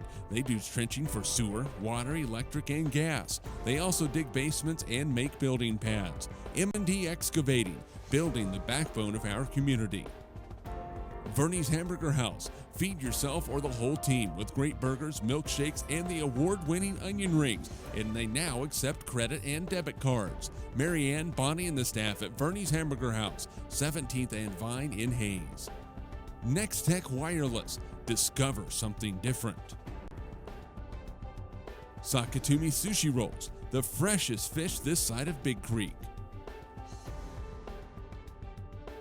Bacon Ryan Appraising Services, the lead provider of real estate valuations for the mortgage lending marketplace. With many years of experience, they have a proven track record. Contact Patty Bacon-Ryan today. Perftech Wireline Services, total cased whole wireline services covering the state of Kansas, and proud to support TMP and Hayes High. Carico Implement, pleased to offer the John Deere line of equipment, from farm tractors to lawn and garden equipment. Carico carries many hard-to-find parts and offers a complete line of toys and collectibles. Home Steel Siding and Windows, making your home or business beautiful, energy efficient, and comfortable with quality products we stand behind. See us at our location north of Hayes or online at homesteelsiding.com. G&L Tire and Automotive, more than just tires. They do oil changes, alignments, brake service, transmission flushes, any kind of service work, including tires by Firestone and Bridgestone. Union Station Coffee and Roastery, fresh roasted coffee daily. Leon's Welding and Fabrication, custom-built project.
Half to begin between the Hayes High Indians and the McPherson Bullpups, tied at 14 apiece. Your halftime show built by Kevin Shoemaker Construction. Halftime scores from around the state.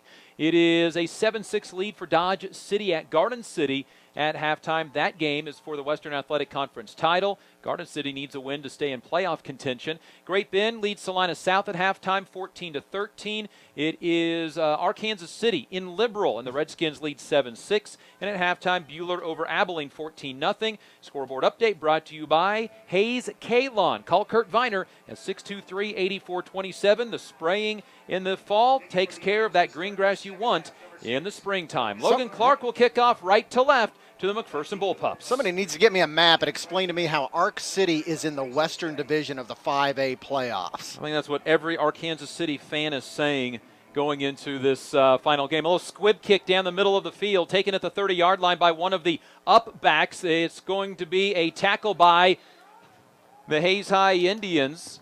Tyrese Hill on the tackle, shy of the 35. And the Hayes High Indians stay away from that dangerous kickoff return team of Stites and Reifschneider. Well, that's exactly right. That's the way to neutralize a long kickoff return, is just squib it down the field and get your coverage team down there quickly. Now the Hayes High Indian defense comes in after successive possessions, an interception on Case and Hoover, and a 3-and-out possession. So let's see if the Hayes High Indian defense can continue that success into the third quarter. I formation, split wide receivers from McPherson left to right in this third quarter. Mist falling throughout the evening here at Lewis Field Stadium.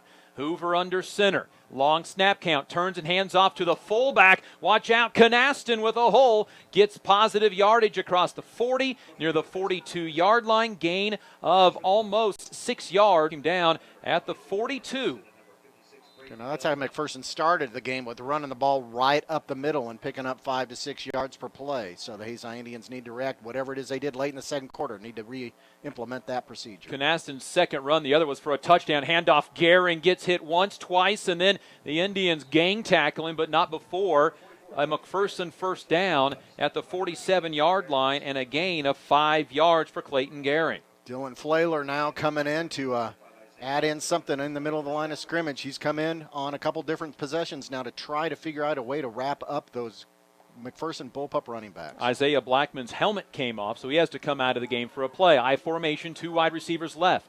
Indians show blitz. McPherson backs out of the play. Everybody stands up, looks at Jace Paplovich, the head coach for McPherson. Played his collegiate ball here at Lewis Field Stadium, finishing his time in 2012. Toss left side, Garing cuts it up the field, gets forced back to the middle. Positive yardage into Indian territory, but Hayes High forcing the running back to come back to the middle where there's help to make the tackle. Blackman comes back in after having to come out with a helmets issue. Ball to the Indian 47-yard line. It's a gain of 6 yards for Garing. 12 carries, 46 yards. McPherson starting the second half much like they started the first half. Garing up the middle, the big bruising senior running back, takes the ball right to the first down marker. Clayton Garing, 6'4", 208. Had 30 carries on the year coming into tonight. Had 19 of those against Buhler. Has another 12 tonight. Third down and about a half yard. Quite honestly, if they measure this, it might be a first down. Yeah, it's awful close, just a little bit short. That time it looked like Dylan Baldwin, the 259-pound junior, left guard. Third and a half yard. Indians at the line of scrimmage. They don't jump. And McPherson jumps up, and they'll look over at the far sideline. That straight I formation. Canaston the fullback. Garing the tailback. It's a handoff to Garing. First down. He'll take the ball to the 40-yard line. Gain of 3 on third and a half yard. First down, McPherson. Garing has toted the ball 3 times on this drive so far. McPherson is now 4 for 9, make that 5 for 9 on third downs, and 3 for 3 on fourth down tonight. The Indians are 2 for 2 on fourth down, scoring a pair of touchdowns. Ball to the 40. Left to right for McPherson in a 14-all game. They had a 12-play and 17-play drive in the first half, both resulting in touchdowns. Jet sweep motion coming near side is Reifschneider at the 40, at the 35, and ridden out of bounds there. Gain of 5. Pushing him out of bounds is going to be the Hayes High Indians' Chance Brungart. Chance Brungart doing a great job fighting off a double team, but it pushed him 5 yards down the field, and the Hayes High Indians not able to react soon enough to get back there and get to the play that Chance Brungart had forced to the outside of the field. Reifschneider, his 8th carry of the season.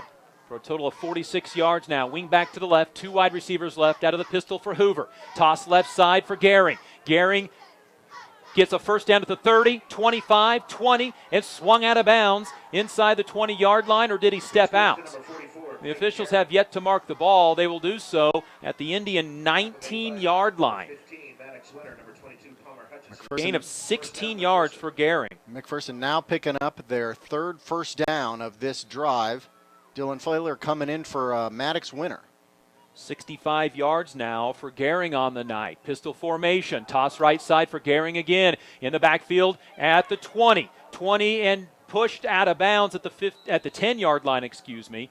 Indians got a good angle on him. Boy, forward progress pushed out at the 8. Yeah, but I think it's going to be good enough for a first down, and it's going to be 1st and goal for the McPherson Bullpups on the Hayes High Indian 8-yard line. Gehring is 6'4", 208. He can bruise it up the middle. He can bruise it up the middle. He can also take that toss sweep to the outside. Indians unable to keep containment on that right side behind Luke Stuckey, a 219-pound right tackle, and Jake Nickel, a 251-pound right guard. So 1st and goal from the 8-yard line for the McPherson Bullpups. Pistol formation for Hoover.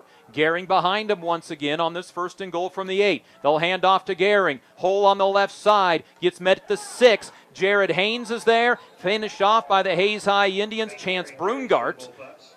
And it'll be a gain, well, they'll say almost to the 5-yard line. Gain of 3 for Gehring, who has carried the ball for 79 yards tonight on 16 carries. He has more carries in this game and the Buhler game than he had all season, playing for the injured Noah Juergens, who we've seen a little bit tonight.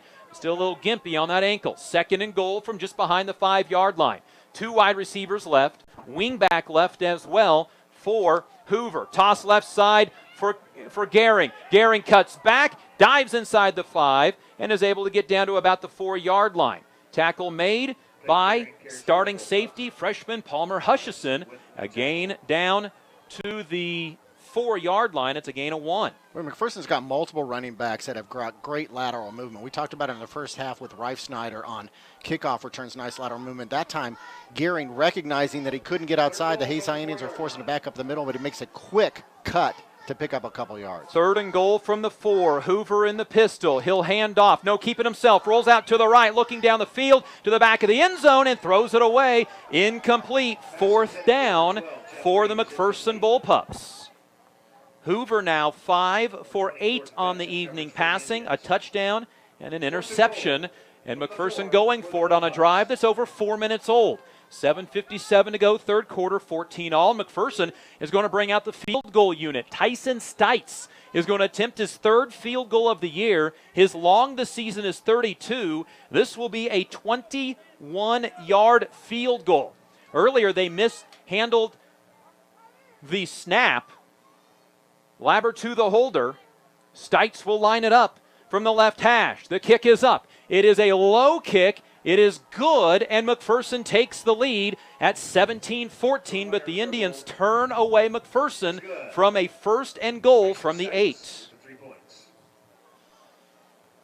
So I've got 11-play drive, 4 first downs, bring it all the way from the Hayes High Indian 32-yard line to get it down to, brought it all the way from their own McPherson Bullpup 32-yard line to get it down to the Hayes High Indian 4-yard line, but the Hayes High Indian defense didn't force an interception or turnover, didn't force McPherson into a 3-and-out, but they did hold McPherson out of the end zone, and now the score 17-14, Hayes High Indians down by 3 versus what could have easily been a touchdown on that drive.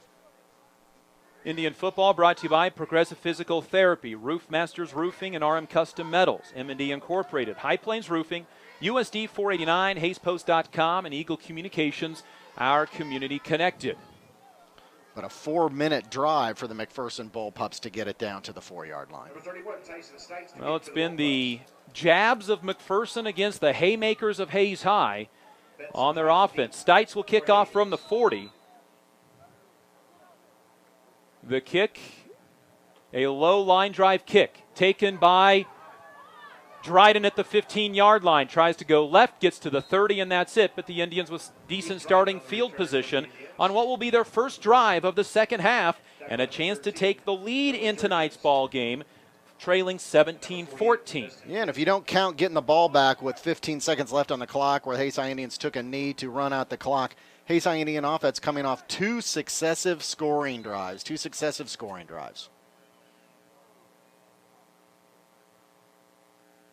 Chance Brungart coming in to play that right guard or that guard position. And the Hayes High Indians come to the line with 7 minutes and 48 seconds left in the third quarter, down 17-14 to start their first drive of the second half. Handoff, no play action pass. Brown rolling out to his right under some pressure, throws, caught at the 35-yard line. Extra effort is going to get an extra yard for Isaiah Blackman. His first catch of the year, the fullback out of the backfield, now in his career, has his fifth reception, but first of the season, and the Indians using that play-action pass to pick up 6 yards. Well, and I'll tell you what, Hunter Brown had nice pose. He was scrambling to get away from Wyatt Seidel, a sophomore, 203 pounds, who was pursuing him and almost had a late hit on Hunter Brown, but Hunter had his composure and got the ball passed down the field for a 7-yard completion. I formation, Dryden the tailback this time from the 36-yard line. Brown keeps it himself left side and nobody there. There had to have been some miscommunication on that drive because there were 3 white jerseys there to make the tackle, including cornerback Tyson Stites. Also coming up to make the tackle is 286-pound defensive tackle Karsten Hardiman, and the Indians 3rd and 4. Boy, when you say there was nobody there, there was Hunter Brown and 3 or 4 white jerseys, not another black jersey in sight. So some miscommunication on that play. It'll be 3rd down. Indians in the game 0 for 4 on 3rd down, but 2 for 2 on 4th. It's a play action. Roll out left side for Brown. Passes down the middle for Keith Dryden. Caught at the 45 and he dropped it. His second drop of the night. That one was a floater over the 45-yard line. Indians had a first down in McPherson territory, and it'll be probably a punting situation for Shane Behrens. And Keith Dryden's holding his head. He knows that ball was right to him, and there wasn't a defender within 2 or 3 yards of him. Just took his eye off the ball at the last minute. Does Hayes High go for it? They're going to line up as if they will. 4th down and 4 from their own 36-yard line. Brown trying to draw McPherson offside. Long snap count, play clock down to 9, and the Indians will use a timeout to think this one over. Well, Hayes High twice has had passes dropped that would have resulted in first downs. Instead, they find themselves down 17-14, 4th and 4 from their own 36. Indians forced McPherson to kick a field goal at the conclusion of their first drive of the second half. Maybe a tad too early to go for it on 4th down, but we saw Coach Randall Rath go for it from his own 10 on 4th down earlier this year against Buhler. Well, if Randall Rath usually uses his timeouts very strategically, and we've seen throughout the season, we saw tonight success after calling those timeouts. So I would be very surprised if he took that play just to call timeout to set up a punt. But there goes Shane Behrens to set up in punt formation. So I'm keeping my eyes open here because Coach Rath, this is I'd say uncharacteristic calling a timeout just to run the punt formation. Indian football brought to you by Kerner Chiropractic, Westview Church, Thomas More Prep Marion, Carpet One of Hayes, Vitsum Decorating Center, and Discovery Drilling. Ball at the 36. Behrens back to punt for the 3rd time tonight. Low snap, goes down and gets it, and he'll get off a booming punt. Way back to the 18-yard line, returned by Reifschneider. Watch out, left return 30. He's at the 32-yard line and taken down shy of the 35. Good punt by Behrens. He really got a hold of some during the practices this week. That punt is a 41-yard punt. And it was high, and it allowed Braden Delzite, the long snapper, to get down the field and be in Reifschneider's face as he caught the ball. Now, Delzite didn't make the tackle, but it certainly caused Reifschneider to have to pause before moving the ball, and that gave the Indian coverage team enough time to get downfield to minimize that gain. It is a 3-and-out for the Indians. McPherson with the football. They'll start on their own 33-yard line. Royals fans down by 2 in the middle innings. I formation, Gehring, the big tailback. It's a handoff to Canaston, the fullback. Gets hit by Maddox Winter. Indians trying to jar that football loose and nearly do. The ball taken to the 36-yard line and a gain of 3 by Dustin Canaston, Kynaston. Canaston. Had 13 carries on the year, has 3 so far tonight, including a touchdown. Gain of 3 yards on the play. It's 2nd and 7. 2nd and 7 at the 36-yard line. McPherson leading 17-14, second drive of the second half. Hoover by himself. Keeper goes to the left side of the formation, forced out of bounds. A diving tackle by one of the Hayes High Indians over there. Like Chance Brungard in there made that diving tackle. Also over there is Keaton Markley. And how about these freshmen? Keaton Markley, Palmer Hutchison playing well, forces third down. The Indians can do themselves a favor by forcing a 3-and-out here from the 37-yard line. Well, you got to think McPherson's now feels like they're in passing territory, third and long. So it's going to be up to the front four and also the linebackers to get pressure on Case and Hayden, because that's where they've been successful in making Case and Hayden rush some throws. It'll be third down. Pistol formation for Hoover. Third down and 6. Low snap. It's a keeper by Hoover off the bobbled play, and he's taken down. Diving tackle by the senior. Braden Delzite probably saved a first down, and McPherson's 3-and-out, and will have to punt the football away. Well, I'll tell you what, that wasn't another tackle for loss by Braden Delzite, but he was in the backfield and tripped up Case and Hoover and caused him to not pick up any yardage on that play. It was as good as a tackle for loss. That snap was a low one, and it threw off the timing of the play. Ball at the 38 for this punt, and it's a bad snap, and the Indians are going to take the punter down. Spike at the 26-yard line. Hayes High forces a change of possession on downs, and the Indians in business at the McPherson 26. Well, this is just like a turnover. No, it's a turnover on downs technically, but it's as good as a turnover like an interception, because it gives the Hayes High Indians great field position on the McPherson Bullpup 26-yard line. They were on the 24-yard line when they scored after the interception in the second quarter. Big opportunity for the Indians. They need to capitalize. I formation from the 26, right to left, down by 3. Toss right side, Dryden tries to cut it up the field. 25, cuts right, gets a yard to that 25-yard line. Well, he kept the pile moving, but it was going laterally to the sideline. Gain of 1 yard for Keith Dryden. Tough sledding tonight for the Indians rushing.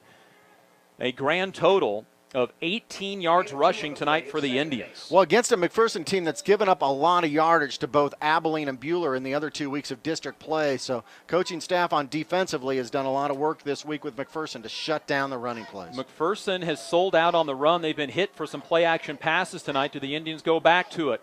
Toss right side for Winter. Throws back to the quarterback, Hunter Brown, who had 2 bobbles on the catch and couldn't haul it in. Tried a one-handed left-handed catch, pulled it back into his body. It slipped again. Incomplete pass. It would have been catch of the year material, but instead it's third down and 8 for the Indians in what is likely 4-down territory. Lane Clark this year does have a field goal of 22 and 32 yards, but right now talking 40-plus yards to tie the game. So Winter 1 for 2 passing tonight. Ball from just inside of the 24-yard line, or 25-yard line. Third down and 9. Brown under center.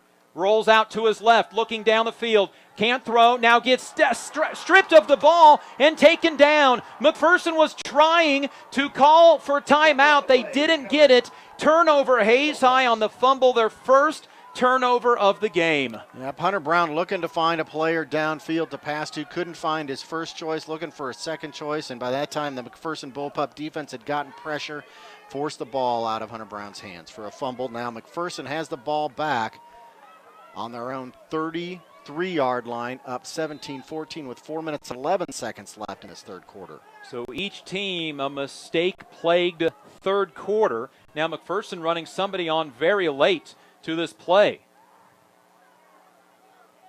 And Hayes High has to change their alignment on the defensive side. Handoff, Juergens gets hit and dropped. That might have been actually Gehring. It was. Shane Behrens along with Braden Delzite there for the tackle for loss. Both of them in double-digit tackles for loss this year. Delzite has now 14 tackles for loss. It's a loss of a yard back to the 32-yard line. 17-14, Indians squander a chance with the ball in McPherson territory after a bad snap on a punt. Here's Hoover keeping left side, makes one guy miss, two guys miss. He's going to get yardage to near the 35-yard line on what should have been a loss of 6 or 7 yards. Well, what's nice on that is Hoover broke through 2 tackles, but that time the Hayes High Indian defense reacting to the play and pursuing to get Cason Hoover down near the line of scrimmage. On previous plays, the Indian defense hadn't reacted quickly enough, but that time pursued perfectly towards that play. 3rd and 8. Hoover from the shotgun formation. Low snap. Wants to pass quickly. Left it is incomplete. And was it intercepted? Almost intercepted on the sideline on a bobble. Right there in coverage. Keaton Markley and McPherson back-to-back 3 and outs. I shouldn't say that because the previous time, a bad snap. Indians got the ball at the 24, but the Indian defense rises once again. And nothing comes of the Indian turnover here in the 3rd quarter. Spike back to punt. Gets a good snap. Indians block the punt. It is picked up by the Hayes High Indians all the way back inside the 10. The block is by Braden Delzite. He nearly scoop and score, and the Indians have the ball 1st and goal at the 8-yard line of the McPherson Bullpups. Boy, Braden Delzite, a great job getting through the line to block the punt, and he saw the ball on the ground, and he knows textbook you're supposed to jump on the ball, but the senior on senior night looking to score 6 points for his team, but just as effectively gives the Hayes High Indians the ball 1st and goal on the McPherson 8-yard line. Indians need to score. Down 17-14, 3:01 to go in this 3rd quarter. Could not score from the 24-yard line on a mishandled punt, now a block punt. Brown under center on 1st down. Handoff, Isaiah Blackman, the senior, stiff arm left, keeps the hand on the ground. Tough sledding for the senior, down inside the 6. A gain of 2 yards for Isaiah Blackman. Yeah, but Isaiah Blackman picks up 2 yards, 2nd and goal on the 6-yard line. The Indians, remember, last week had the ball 1st and goal twice inside of the Abilene 10 and did not score. This ball just shy of the 5-yard line on the left hash. Coming out of the game, Jordan Betts, play in from Jared Haynes. He goes right tight end. Barron's left tight end. Splitting over left is going to be Dryden. 5 on the play clock. I formation. Hunter Brown rolls out to his right. Looks to throw down the field. Man is open. It is caught, and then slipping with the football is going to be Dylan Schmidberger. His first career catch for no gain. Tell you what, well, he might have picked up 1 yard on, not very much, but even if he hadn't slipped, it was well covered by McPherson. Doubtful he would have picked up additional yards on that. It is a yard gain to the 5, so 3rd and goal from the 5-yard line. Indians trying to take the lead after a blocked punt from the right hash. Indians with the football. Down 17-14 inside, 2 minutes to go, 3rd quarter. Brown, toss left side for Dryden. Dryden tries to go to the left side at the 5, inside the pylon. Touchdown, Hayes High Indians on the sweep toss to the left. It is a touchdown, Keith Dryden, his 2nd of the night. 1 receiving, 1 rushing, and the Indians have a 20-17 lead. And Keith Dryden just out-sprinted the McPherson Bullpup defense who was pursuing after him. There were a couple opportunities in white shirts to make the tackle in Dryden, but again, just out-sprinted him to the corner of the end zone. Keith Dryden's first career touchdown rush. The extra point by Lane Clark is on the way. It is good, and the Indians have a 4-point lead, 21-17 with 1:33 to go, 3rd quarter. So many times, Kurt David, we've seen the Indians' defense keep them in games, but the offense unable to score. The case tonight, the Indians' offense is keeping pace. Well, that's exactly right. We saw early in the 2nd quarter, McPherson had the ball late in the 1st quarter, carried over the 2nd quarter, and on that particular drive, McPherson scored on 17 plays, but they had 3 mistakes during that play, 2 penalties that backed him up, and also a bad snap from center that backed them up, but still McPherson found a way to score. Now Hayes High Indian being able to capitalize on the mistakes of McPherson and not giving McPherson a second chance. They get 1 chance if they make a mistake. Then they turn the ball, then they give it over at 3 and out. Hayes High's been able to take advantage of that, and now we've seen in short territory, Hayes High been able to score now on 2 times. Once off the interception that gave Hayes High Indians the ball on the 24-yard line the first time, and this time on a Braden Delzite block punt that gives Hayes High Indians the ball on the McPherson Bullpup 8. So great to see the Hayes High Indians making McPherson pay for their mistakes, unlike they did early in the 2nd quarter. The Indians Get an opportunity for Lane Clark to squib one down the middle again. Nope, this is a deep kick, trying to kick it over the head of Stites. Returns it from the 9-yard line. Right side return 20, 25, breaks the tackle, and then eventually taken down by the Hayes High Indians' Wyatt Sheevy. And McPherson has the ball at the 30-yard line. Their last 2 drives, 4 plays and a change of possession on downs, 3 plays and a blocked punt. McPherson with the ball at the end at their own 30-yard line. 1:27 to go in third quarter. Hayes High with their first lead of the game. And first lead since the Bueller contest here 2 weeks ago. 2 wide receivers left for Kason Hoover. Fullback left, running back behind him out of the pistol. Toss left side for Gehring. Gehring still in the backfield, breaks a tackle, 30-35. The 208-pound senior drags a defender near a 7-yard gain to the 37-yard line. Boy, earlier on the previous possession, Gehring was stopped short right when he made the hit, but that time Gehring figuring out a way to keep his legs churning and picked up 2 to 3 additional yards after the initial hit. 19th carry by Gehring so far tonight. He's a workhorse. 16 last week, 19 tonight. McPherson with the football at their own 37. Hayes High with the 4-point lead, less than a minute to go, third quarter. Gehring gets the handoff, goes right side, bounces off a tackle, and maybe a touchdown-saving tackle made by the Hayes High Indians. Maddox winner that time, but it's a first down up to the 43-yard line. It's a gain of 6 on the play. Maddox Winter had blitzed, but just to the left side of where the play was going, but he figured out a way to recover and get back to make that tackle. McPherson will run what could be the final play of the quarter with 35 seconds to go in the third. 2 wide receivers right, 1st and 10. Gehring again, straight up the middle, bounces left, lateral movement to across the 45 to the 47-yard line, but flag on the play right at where Braden Delzite is on a knee on a hold. Well, Braden Delzite, 10-plus tackles for loss, got tackled himself.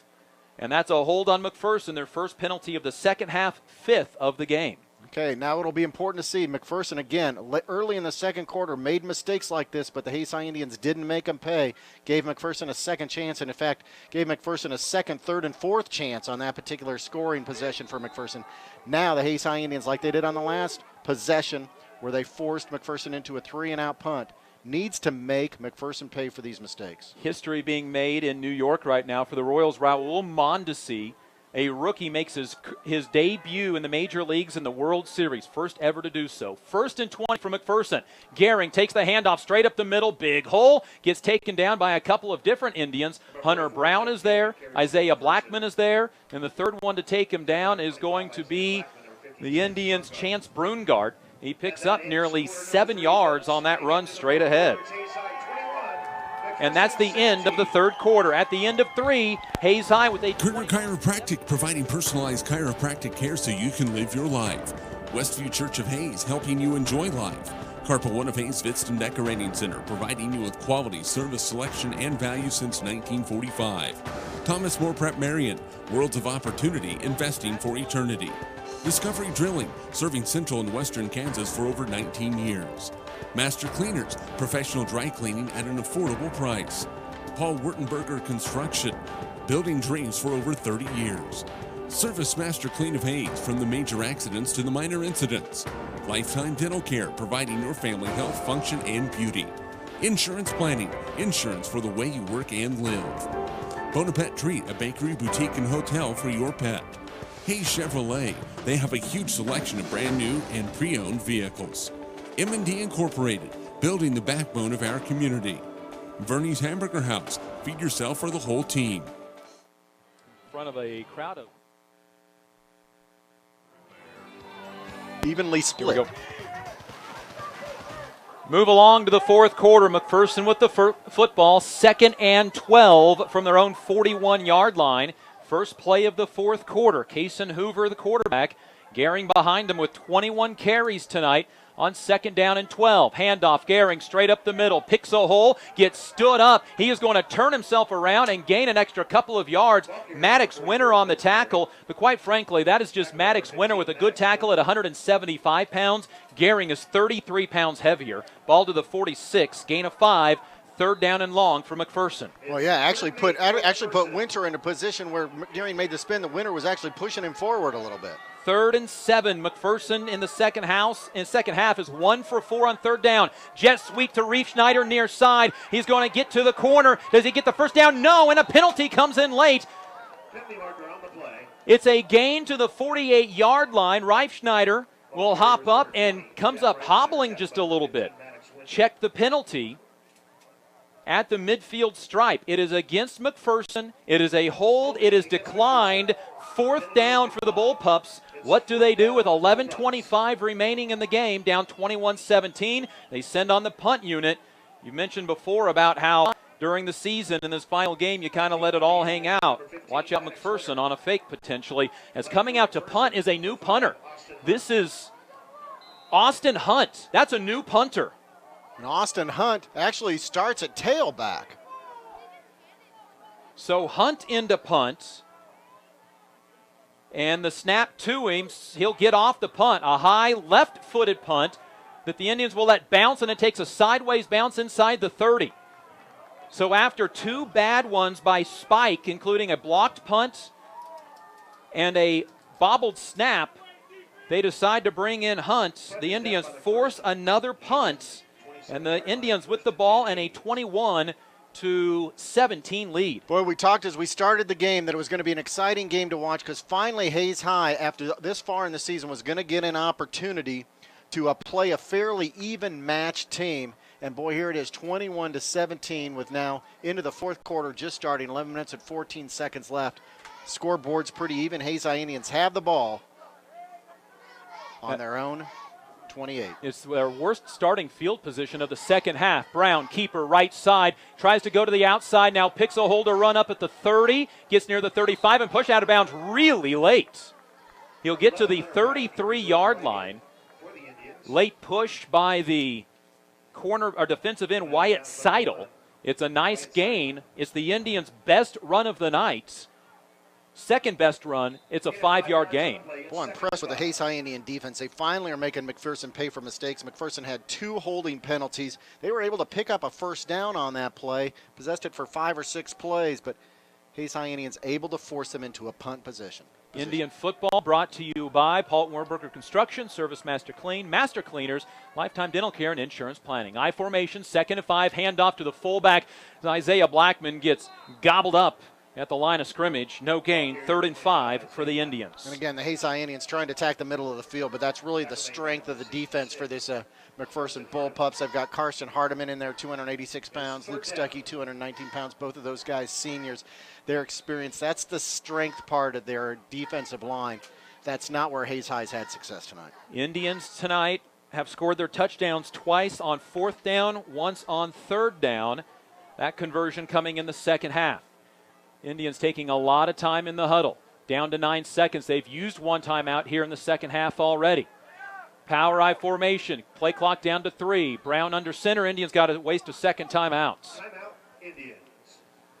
Well, 21-17. If you pick up this first down, it's a well-used timeout with 10:22 to go in the game.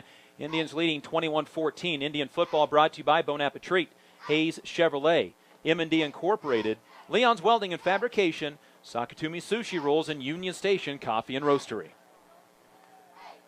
Hayes Kalon scoreboard update tonight.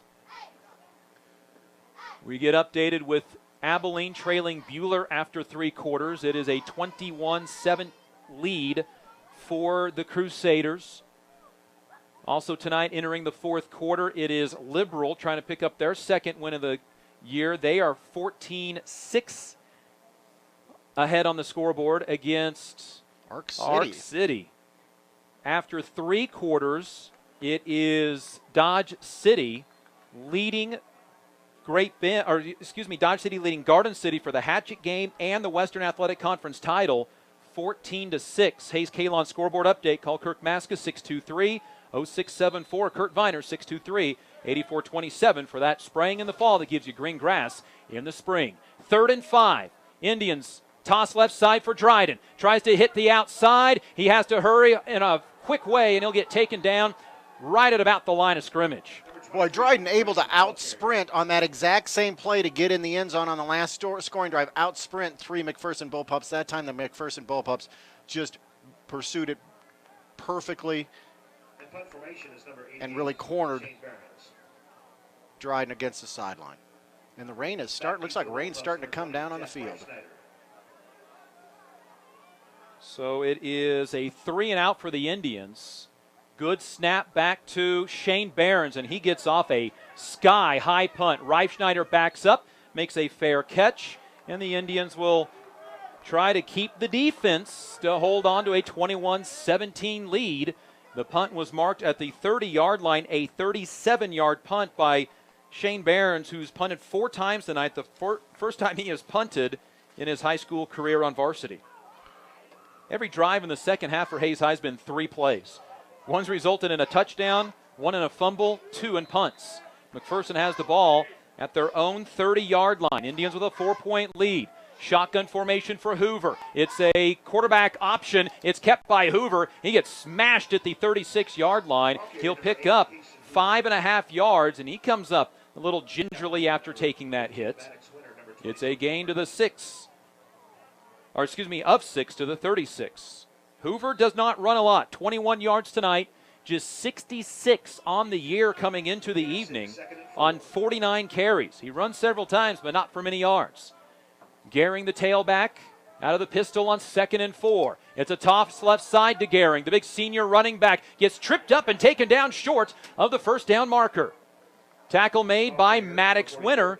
3rd down for the Bullpups. It's a gain to the 37.5-yard line, just a 1-yard gain. 3rd down along 2.5 yards for the McPherson Bullpups, who in the second half are 1 for 5 on 3rd down. Quickly they get up to the line of scrimmage. Running back to the left of Hoover. Indians showing blitz. Now McPherson pops up, looks to the sideline. Play clock down to 10 on 3rd down and 2.5 yards. Indians with a 4-point lead mid-stages of this 4th quarter. Handoff. Gehring bounces up the middle, and he is right at the first down marker. He's right at it, and I wouldn't be surprised if they give him to him. It's going to land. The near side official says 4th down. Yeah, okay. He's got his left hand in a fist raised in the air. The near side official says 4th down, and he is just short, and there's an injured McPherson Bullpup on the field. Nope, excuse me, that is just Thomas Diggs. Tying his shoe. And now they just move the football up by a half a yard. They put it down in between the 39 and 40-yard line and moved it up a half yard and gave McPherson a first down. The near side official said 4th down. They moved the ball up a half yard and give McPherson a first down. I have never seen anything like that. How do they set the ball and then reset it for a first down? A second spot gives McPherson the ball and a first down at the 40-yard line. Hoover, keeper, straight up the middle, gets taken down after a gain of 2 to the 42. Goodness. It was going to be a 4th and inches, but somehow the ball got reset. It's still 4th down, and we've seen mishandled snaps in this wet weather tonight. Indian football brought to you by Bernie's Hamburger House, Next Tech Wireless, Bacon Rind Appraising Services, Carico Implement, and Home Steel Siding and Windows. Ball to the 42. 2 wide receivers right, 1 coming to the left side. On 2nd and 8 for the Bullpups. Indians with a 4-point lead. Shotgun snap. Handoff Gehring. No, Hoover, the keeper, up the middle. He faked the handoff to Gehring, kept it himself. Just shy of the 50-yard line where the first down marker is. Well, this will be an interesting spot.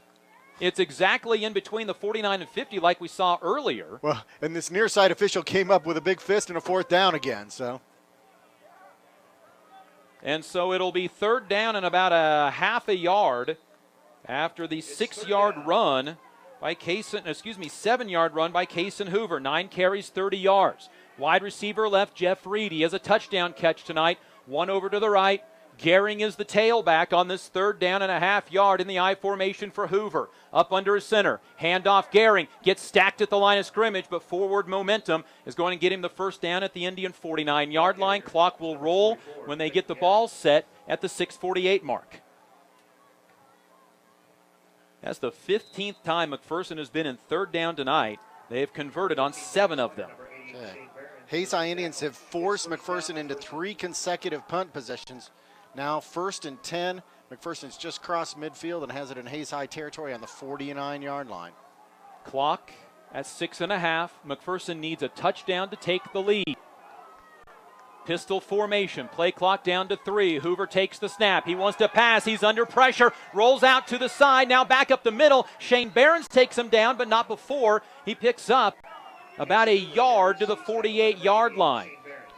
Delzite gave chase. Eventually the Indians got him. It's a 1-yard gain for Hoover as they bust up the pass play. 2nd and 9 from the Indian 48-yard line. Well, that's what you've got to do. You've got to put pressure, and Delzite's got to get back there more to put more pressure on Hoover. Quickly back to the line of scrimmage. Hoover with a running back behind him. Toss right side for Gehring. He has the corner. 45, 40. Watch out up the sideline. He is gone. It is a 48-yard touchdown run for the McPherson Bullpups. Touchdown for senior Clayton Gehring, and the Indians trail by the score of 23-21.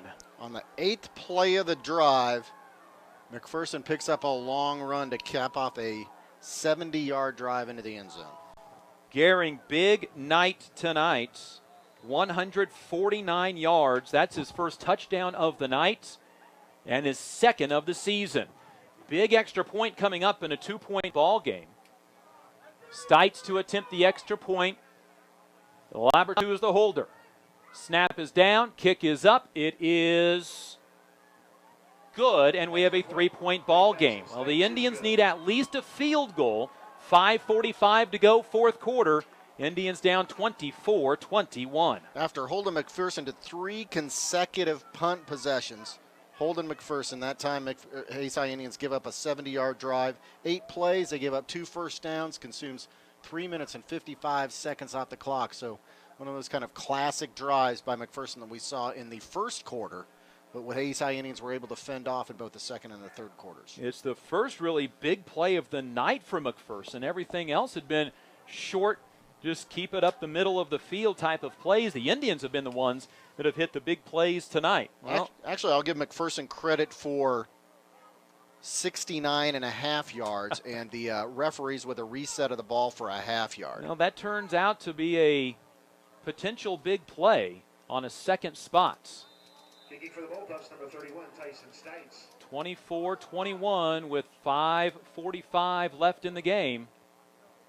Stites to kick off. A high, short kick taken by one of the upbacks at the 20-yard line. 20-25, Maddox Winter gets out to the 30, 35, crosses the 41-yard line, gives the Indians good field position going left to right with 5:37 to go in the game. Indians in the second half, all of their possessions, 3 plays in punt, 3 plays fumble, 3 plays touchdown, 3 plays punt. From their own 41-yard line. Remember, Hayes High had the ball at the McPherson 26 and didn't score. Eventually blocked another punt and scored eventually from the 8 3 plays later. Jordan Betts, wide receiver right, all alone, covered by Stites. Split in the backfield on 1st and 10 from the 41. Brown rolls out that way, looks down the field, has Keith Dryden open at the 50, 45-yard line, and run out of bounds at the 43. That's all right. Keith Dryden this time kept his eye on the ball and got it insecure before he started to run, made that reception, then picked up an additional 5 or 6 yards after the catch. It is his second catch of the night. Brown now 7 for 12 for 88 yards. Dryden's other catch came from Maddox Winter. 51 yards receiving for Dryden, who has double-digit catches this year. Behrens, Betts to the left, Haynes to the right. In the pistol is Brown. He'll take the snap, look to his left, now being pressured, needs to try to take off and run, breaks a tackle. He's at the line of scrimmage and goes down after a gain of 1 yard to the 42-yard line on what could have been disaster. Hunter Brown kept it alive long enough to give the Indians 2nd down and 9 on the plus side of the field at the 42-yard line. 5:08 remaining in the game. Indians trail 24-21 following the 48-yard touchdown run by McPherson's Clayton Gehring. Betts, wide receiver left. Double tight ends this time. Brown rolls out to his left. Play action pass. Looking down the field for Dryden. Jumps. can't make the catch as he gets hit hard by Jeff Reed. Incomplete pass, 3rd and 9. Yeah, Dryden went up for that ball and got hit while he was stretched out reaching for the ball. That's a real dangerous position to be in, but Keith Dryden trying to make that catch and bring it down just a little bit too high for him. The ball was just behind him, causing him to have to stretch back, like you said. Indian football brought to you by G&L Tire and Automotive, Advanced Installation and Coatings, APAC, KJ&G Customs, and Eagle Communications, our community connected. Isaiah Blackman comes out of the game on this 3rd and 9 from the McPherson 42. Clock stopped at 4:50. Barron's left. He'll split out as a wide receiver. Betts over to the right. Play clock down to 5. Brown wants to pass. It's a screen pass left side for Barron's. It's too tall for him and incomplete. Barron's makes that catch. He has a shot to break a tackle and go a long ways. Incomplete. And now the Indians, what do they do on 4th and 9 with 4:46 to go in the game? Boy, you think they've got to go for it. McPherson showed some success on the last particular drive. Hayes High Indian defense had shut McPherson down, but McPherson found a way to get back one of those long scoring drives, and with only 4 minutes and 46 seconds, Hayes High Indians can't afford to give the ball back to McPherson and let them have a long play drive. Indians are 2 for 2 on 4th down tonight, both scoring touchdowns. This is 4th and 9. Indians up to the line of scrimmage. Brown rolls out and a timeout, McPherson. Bullpups called a timeout before the play, their first timeouts of the second half. You don't want to necessarily say this is the game, but Hayes High with just one timeout left in the contest, down 24-21. Hayes has got one timeout left. McPherson's got 2 timeouts left as there's 4 minutes and 46 seconds left. And kind of repeated this all season long, but typically Coach Rath does a good job of using timeouts to set his team to make good plays on the consecutive play. So we'll be interested to see what play Hunter Brown brings in for this 4th and 8.5. A big play that would continue this drive and allow for the Hayes High Indians to at least tie this game, if not take the lead. After 3 quarters, Wichita Northwest leads Hutchinson 28-21.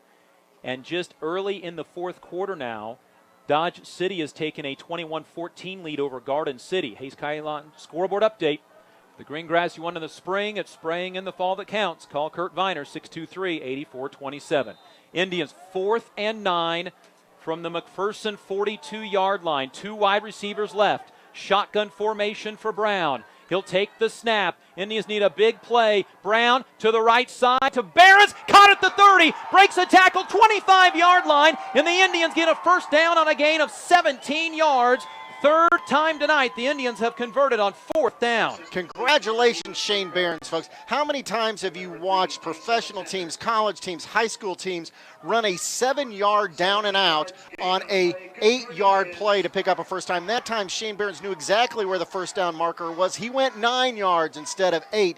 Well within the first, picked up the first down. Brown rolls out to his right on 1st and 10. Going to be sacked. No, breaks away. He gets back to the 25-yard line and will gain another yard, another 3 yards as he breaks a tackle. Doing his best, Trayvon Boykin's impression of TCU will pick up a couple of yards to the 23-yard line. They'll mark him down at the 22. Near disaster, and Brown with an elusive run of 3 yards. Well, I'll tell you what, I'm going to go back to that previous play. I cannot tell you how many times on needing an 8 yards for a first down, a team will run a 7-yard down and out, hoping to pick up the pass and then pick up a couple extra yards. But that time, Shane Barron's goes a couple extra yards into first down territory. Indians down a field goal. 2nd down. It's a counter play to Keith Dryden. Picks the hole, gets to the 20, spun down at the 19-yard line. Sets up 3rd down and 4 for the Hayes High Indians. Hayes High is 1 for 9 on 3rd down tonight after being 7 of 12 last week. Indians need a field goal to tie with 3:25 remaining. The ball rests at the 19-yard line. Hayes High putting together a nice ball possession drive here. Already 7 plays, 2 first downs, already consumed over 2 minutes off the clock. So Hayes High Indians controlling the ball here late in the 4th quarter. 3rd down. Blackman to the right of Brown. Dryden behind him on 3rd down and 4. Brown to throw. Under some pressure. Steps up in the pocket. Throws far side. It is hit. Shane Barron's was going for it. Gets run into. No flag on the play. Incomplete pass. 4th down. And here comes the field goal unit for the Hayes High Indians to try to tie this game up at 24 apiece. Shane Barron's playing as much of a defender there. He was double covered on that, and that ball was high. Shane Barron's, I think knew he couldn't catch that ball, but he was pretty much playing volleyball, just trying to pat it out of bounds and out of the way of the defenders. Logan Clark to try a 36-yard field goal. This will be his longest of his career. 2 for 2 this year from 22 and 32. This for the tie. The kick is up. It is on the way. It is good! And we have a tie ball game at 24 apiece. Logan Clark had just enough in it to make it a tie ball game on the 36-yard field goal. 2:56 to go in the game, and the Indians will lean on the defense. What's that? 8 plays, 2 first downs, consuming just 2.5 minutes off the clock, but the Hayes High Indians bring the ball 40 yards down the field and tap it off with a field goal to tie this game. Again, which we talked about at the beginning of the game, against what looked to be two pretty evenly matched teams. Now with 2 minutes and 56 seconds left, it's 24-24. Career-long field goal from Logan Clark. He needed 36. He got about 37.5 yards. And the Hayes High Indians have a tie ball game with 24s for each team. Digging for the Indians, number 6, Logan Clark. Back deep for the Bullpups. Now, coverage, because again, this is where McPherson has had some big plays, is on their kickoff return teams. Indians have squibbed. They have kicked off deep. This time Clark will a high short pooch kick. It is going to be taken to the 30 and fumbled there. Picked up by one of the return men. Seidel, a defensive end, goes to the right side and gets taken down at the 32-yard line. Tackle is going to be made by the Hayes High Indians. That is freshman Palmer Hutchison with the special teams tackle. Indian defense needs to stand tall with 2:51 to go in the game. McPherson scored to take a field goal lead. Hayes responded with a drive and a field goal. Hoover in the pistol, fullback in motion left to right. Handoff, Gehring straight up the middle. He'll get stacked, break 1-2 tackles, and get near the 39-yard line. It's a gain of 6 on first down. McPherson doesn't have time for a 12 or 14 play drive that consumes 5 or 6, 7, 8 minutes off the clock like they've done on some of their scoring possessions. Only 2 minutes and 32 seconds left for them to try to march the ball down into field goal territory. They have 2 timeouts left. Their field goal kicker, Tyson Seitz, 3 for 3 this year. The long 32. He's 1 for 1 tonight. 2nd and 4. Turn and handoff again to Gehring. Gehring escapes an ankle tackle. 2 more Indians there to finish him off before he can get a first down in between the 41 and 42-yard line. 3rd down and 1 for McPherson, who is 7 for 15 tonight on 3rd downs. Gehring's got a lot of yardage. I'd love to see the stat on how many of those are after the initial contact. 157 yards tonight for Gehring. I formation on 3rd and 1. Turn and hand off to Gehring. Gehring is going to get hit and then fall forward and looks like he's going to get the first down. Where the far side official ran in, he's not there. The officials have not taken any time to measure tonight. You have to on this one. It looks like it's enough for a first down. The officials look. They've stopped the clock. Dalton Stout says, we want a measurement. I don't know that Dalton Stout can officially ask for one, but he does. Yeah, they've stopped and they'll the clock. bring out the chains. Officials time for measurement. Tonight, now 29 carries for Clayton Gehring, 158 yards, a measurement for first down. It's short. It's short by the length of a football. 4th down, McPherson, you know, is going to go for it. You know it's coming. With 1:37 to go in the game, 24 all. You expect McPherson to line up with 208-pound Clayton Gehring to get his 30th carry of the night. His fullback is Dustin Canaston, 178-pound senior. He does have 3 carries tonight, including a touchdown run of 1 yard. 4th down and inches. McPherson 3 for 3 on 4th down tonight.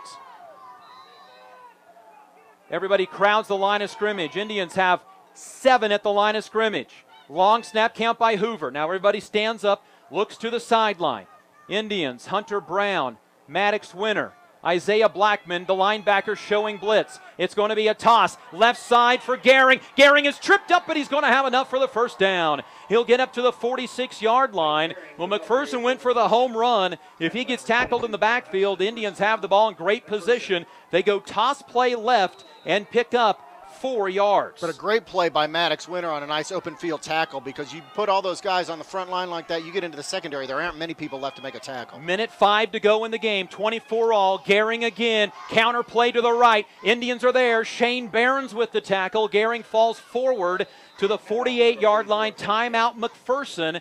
Their second of 3 timeouts in the second half. A short gain of 2 yards for Clayton Gehring on his 31st carry of the night. Tell you what, Maddox Winter on that previous play made a probably game-saving tackle. Yeah. You get past that initial line of scrimmage on short yardage territory like that, where the Hayes High Indians have everything stacked up to the middle, really trying to guard against a quarterback sneak. You get beyond that line of scrimmage, there is not much left for defensive protection, and Maddox Winter made a nice open field tackle on Gehring, who's shown that he can break tackles tonight. Indians secondary needs to be ready. 59 seconds to go in the game, 24 all time. McPherson's going to have to get fairly close for a field goal. Their kicker, Tyson Stites' longest, is 32. And on a wet night where the drizzle just slowly drifts down to earth, does Hoover go to the air here? 2nd down and 8 from the 48-yard line. Indians show the blitz. They'll bring it straight up the middle. Hoover screenplay near side, and it's almost intercepted. Braden Delzite almost gets his first career interception. Instead, knocks it down incomplete. 3rd down and 8 for McPherson. There's the pressure, and that was pressure on a screen that where the offensive line was allowing the defensive lineman back in the field to set up the screen, but Hayes High Indians reacted quickly and pushed Hoover back way farther than he expected. 3rd and 8, McPherson quickly to the line of scrimmage. 2 wide receivers right. Pistol formation for Hoover. Toss right side for Gehring. Gehring at the 50, gets hit, slides forward. He's going to get a first down, keeps his legs turning at the Indian 42-yard line. What a run on 3rd and 8 by Clayton Gehring, who is having himself a ball game. That is going to be a run of 12 yards, and Hayes High may have just used their final timeout. He did. Try to regroup defensively, and Kurt, you've talked about it, trying to use timeouts at advantageous times. This is big right now, because even if Hayes High gets the football back somehow, there'll be less than 30 seconds remaining. Well, that's exactly right. And right now, the McPherson Bullpups have it on the Indian 42-yard line. And you're right, they need to get it down to about the 20 to put it into realistic field goal range for Stites. And only 41 seconds left to do it. So Coach Rath calls this timeout, uses his last timeout with 41 seconds left to set this defense and slow the game down a little bit, because Gehring's really taken this game over. Clayton Gehring's really taken this game over for the McPherson Bullpups, and on that particular play showed that he was taking the entire McPherson Bullpup team, as really pretty much as well as the whole Hayes High Indian defense, on his shoulders to pick up additional yards. Clayton Gehring came into tonight's game with 30 carries for 152 yards and a touchdown. Tonight, Clayton Gehring has 32 carries, 176 yards, and a touchdown. I think workhorse is the term used quite frequently there. 1st and 10 for McPherson. Indians out of timeouts. Ball at the Hayes High 42-yard line.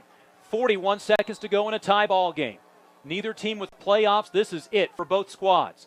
Hoover, low snap, passes to the right side, cut along the sideline. Jeff Reed with the catch. He'll go out of bounds at the 32-yard line. A gain of 10 from Hoover to Reed, the second catch for Reed tonight. That time a quick pass by Hoover, a quick release and a timing pattern over to the far side of the field on a down and out play. Quick pass trying to avoid that pursuit that the Hayes High Indians have had so frequently these last few plays. First completed pass of the second half for Hoover, who's in the shotgun with Gehring to his right. 1st and 10 from the 32. Hoover drops back to pass, throws right side, caught along the sideline. It is taken in by Reifschneider down at the 16-yard line. It's a gain of 16 yards. Reifschneider with his second catch of the night. Boy, 9 plays that McPherson's had the ball. Now this is going to be the 10th play of this drive, which started on their own 32-yard line. Ball at the 16 with 32 seconds remaining. Remember, this is a McPherson team that passed a lot under former coach Tom Young, so the skills are still there. 2 wide receivers left, 2 to the right. Reed and Reifschneider to the right side. Hoover takes the snap. He's under some pressure, looks to his right for the end zone. Caught! It is a touchdown. McPherson Bullpups at the pylon at the front of the end zone. Pass is complete to Jack Reifschneider. 27 seconds remaining. Reifschneider back-to-back catches, this one of 16 yards. 10 plays, the Hayes High Indians allowed McPherson to possess the ball for 2 minutes and effectively 20 seconds. 10 plays, McPherson Bullpups bring it 68 yards down the field to score a touchdown. Puts them ahead now 30-24 with the point after attempt being down, up, and good. 31-24, the McPherson Bullpups. Hayes High Indians are going to get this ball with 27 seconds left. And without a single timeout. Hayes High kicked a field goal to tie the game, but McPherson, a long drive of 67 yards. They go down and take a 31-24 lead. And earning 3 first downs, many of those on third down plays. Hayes High Indian defense had the opportunity to stop the McPherson Bullpups, but Clayton Gearing, I mean, I understand there were a couple passes there by Case and Hoover, especially there to score that, but Clayton Gearing gets the credit for that particular drive. The big one was a 3rd down and 8 run where he went for 12 yards. Indians need some sort of gigantic kickoff return here, preferably for a touchdown, but one that will at least give them an opportunity to put something up in the air and have a chance at least at this being down by a touchdown. Stites will tee it up at the 40. Likely a squib kick coming in order to keep any deep return possible away from the Indians. It's a deep kick, a line drive kick. Going to be taken by the Indians. Maddox Winter at the 15-yard line. Jordan Betts, 30, 35-yard line. He'll be taken down at the 36. And Hayes High has 19 seconds to orchestrate a touchdown to try to tie this ball game up. Well, I think we all know what to expect here. It's not going to be an I formation play up the middle. We're going to see what Hunter Brown can do. Maybe utilizing one of those trick plays, a halfback pass. Maybe it's the hook and ladder that we saw in the first half with Shane Behrens. But Hayes High Indians need to pull a rabbit out of a hat here with 19 seconds left. And if it doesn't go out of bounds, it may be the final play of the game with 19 seconds remaining. Hunter Brown sprints in from the sideline. If you do get a first down, don't go into shotgun formation and try to ground the ball. One wide receiver right, tied into the left. Brown under center. Roll out to the right side, looking down the field, going to step up and run, get tackled from behind. 14 seconds on the clock. Indians need to get up, they can spike it. Indians need to hurry up. They got to get to the line. There's 9 seconds on the clock, down to 7. The ball is set. Hayes High gets set, spikes the ball. 3 seconds remaining on the clock. Everybody was set, so Hayes High will have one final opportunity with 3 seconds to go.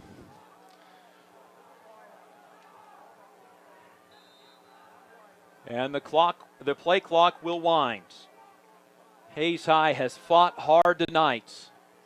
This is 3rd down and 8, but this is 3rd down in game, and McPherson has dropped 4 of their guys behind their own 40-yard line. Tell you what, well, the fan base, the players, the coaches, everybody's been waiting for a game for Hayes High to be in the game late. Play clock down to 3, and a timeout, McPherson. Boy, McPherson just bailed the Indians out. Betts wasn't set. The play clock was down to 2. It was going to be a penalty on the Hayes High Indians. Instead, it turns out a timeout by McPherson. Royals load the bases, but cannot score. Trail 5-3 in your Hayes Kalon scoreboard updates. Been waiting many games now for the Hayes High Indians to be in it late in the game, and the Hayes High Indians have delivered tonight to see what they can do with 3 seconds left, but it's a tall order. They are they're 63 yards away from scoring. McPherson scored with 27 seconds remaining on a 10-play drive. that they honestly ran a majority of the first 30 yards of and then took it to the air on catches by Jack Reifschneider, 2 of them by him and 1 by Jeff Reed. It was the only 3 completed passes of the second half for McPherson. Jordan Betts, Jared Haynes was to the right. Now everybody will huddle up. Play clock down to 18. Haynes to the rights. Betts to the rights. Pistol or shotgun formation for Brown. Final play of the game. Brown looking deep. He's going to heave one long into a crowd of McPherson Bullpups. Batted down, and that's the ball game. And the Hayes High Indians put up a valiant effort on senior night, but ultimately fall 31-24, a game in which the Indians were down, Kurt David, 14-0. First quarter looked bleak, to say the best. They fought back, but came up just short. Well, they were. They were down 14-0, then came back with 14 unanswered points off an interception and a 3-and-out that the defense held McPherson to. Really went into halftime with momentum. McPherson, though, came out with their first opening drive, though, and did what they did in the first half, put together a long play scoring drive. But the Indians able to hold them to a field goal. Instead of the end zone. Then the Hayes High Indians get the ball back, eventually score a touchdown. The ball game goes back and forth, but you're right, McPherson scoring with 27 seconds left on the clock, and what's probably frustrating for the team is that they did it on a 10-play drive, consuming so much time off on the clock, only allowing the Indians to get the ball back with 19 seconds. But it was a valiant effort. Guys like Braden Delzite, Dalton Stout playing a great game tonight. Hunter Brown coming and stepping into the quarterback position and doing well. Completed some nice long passes. You could see him have poise in the backfield. Also scrambled a little bit for some yardage when he needed to. So he did some things. So we saw some positive things both from the seniors tonight. Jared Haynes getting his first touchdown of the season. Keith Dryden getting a touchdown for the season, but we also saw it from underclassmen as well. You know, the 2 freshmen back there, Palmer Hutchinson back there in the secondary getting tested tonight. Keaton Markley getting tested tonight. And Cason Hoover had success passing, but he did throw an interception tonight, and he did throw a number of incomplete passes. So Hayes High Indian defense did their job, just not enough. Just not enough for these players out here tonight, and they're going to end the season 2-7 on the year. McPherson ends their year at 5-4. Playoffs not a possibility for either of these teams. That'll wrap up the 2015 high school football season for the Hayes High Indians. For Kurt David, for Harrison and Shannon over at ECTV, I'm Dustin Armbruster. This has been Hayes High Indian Football.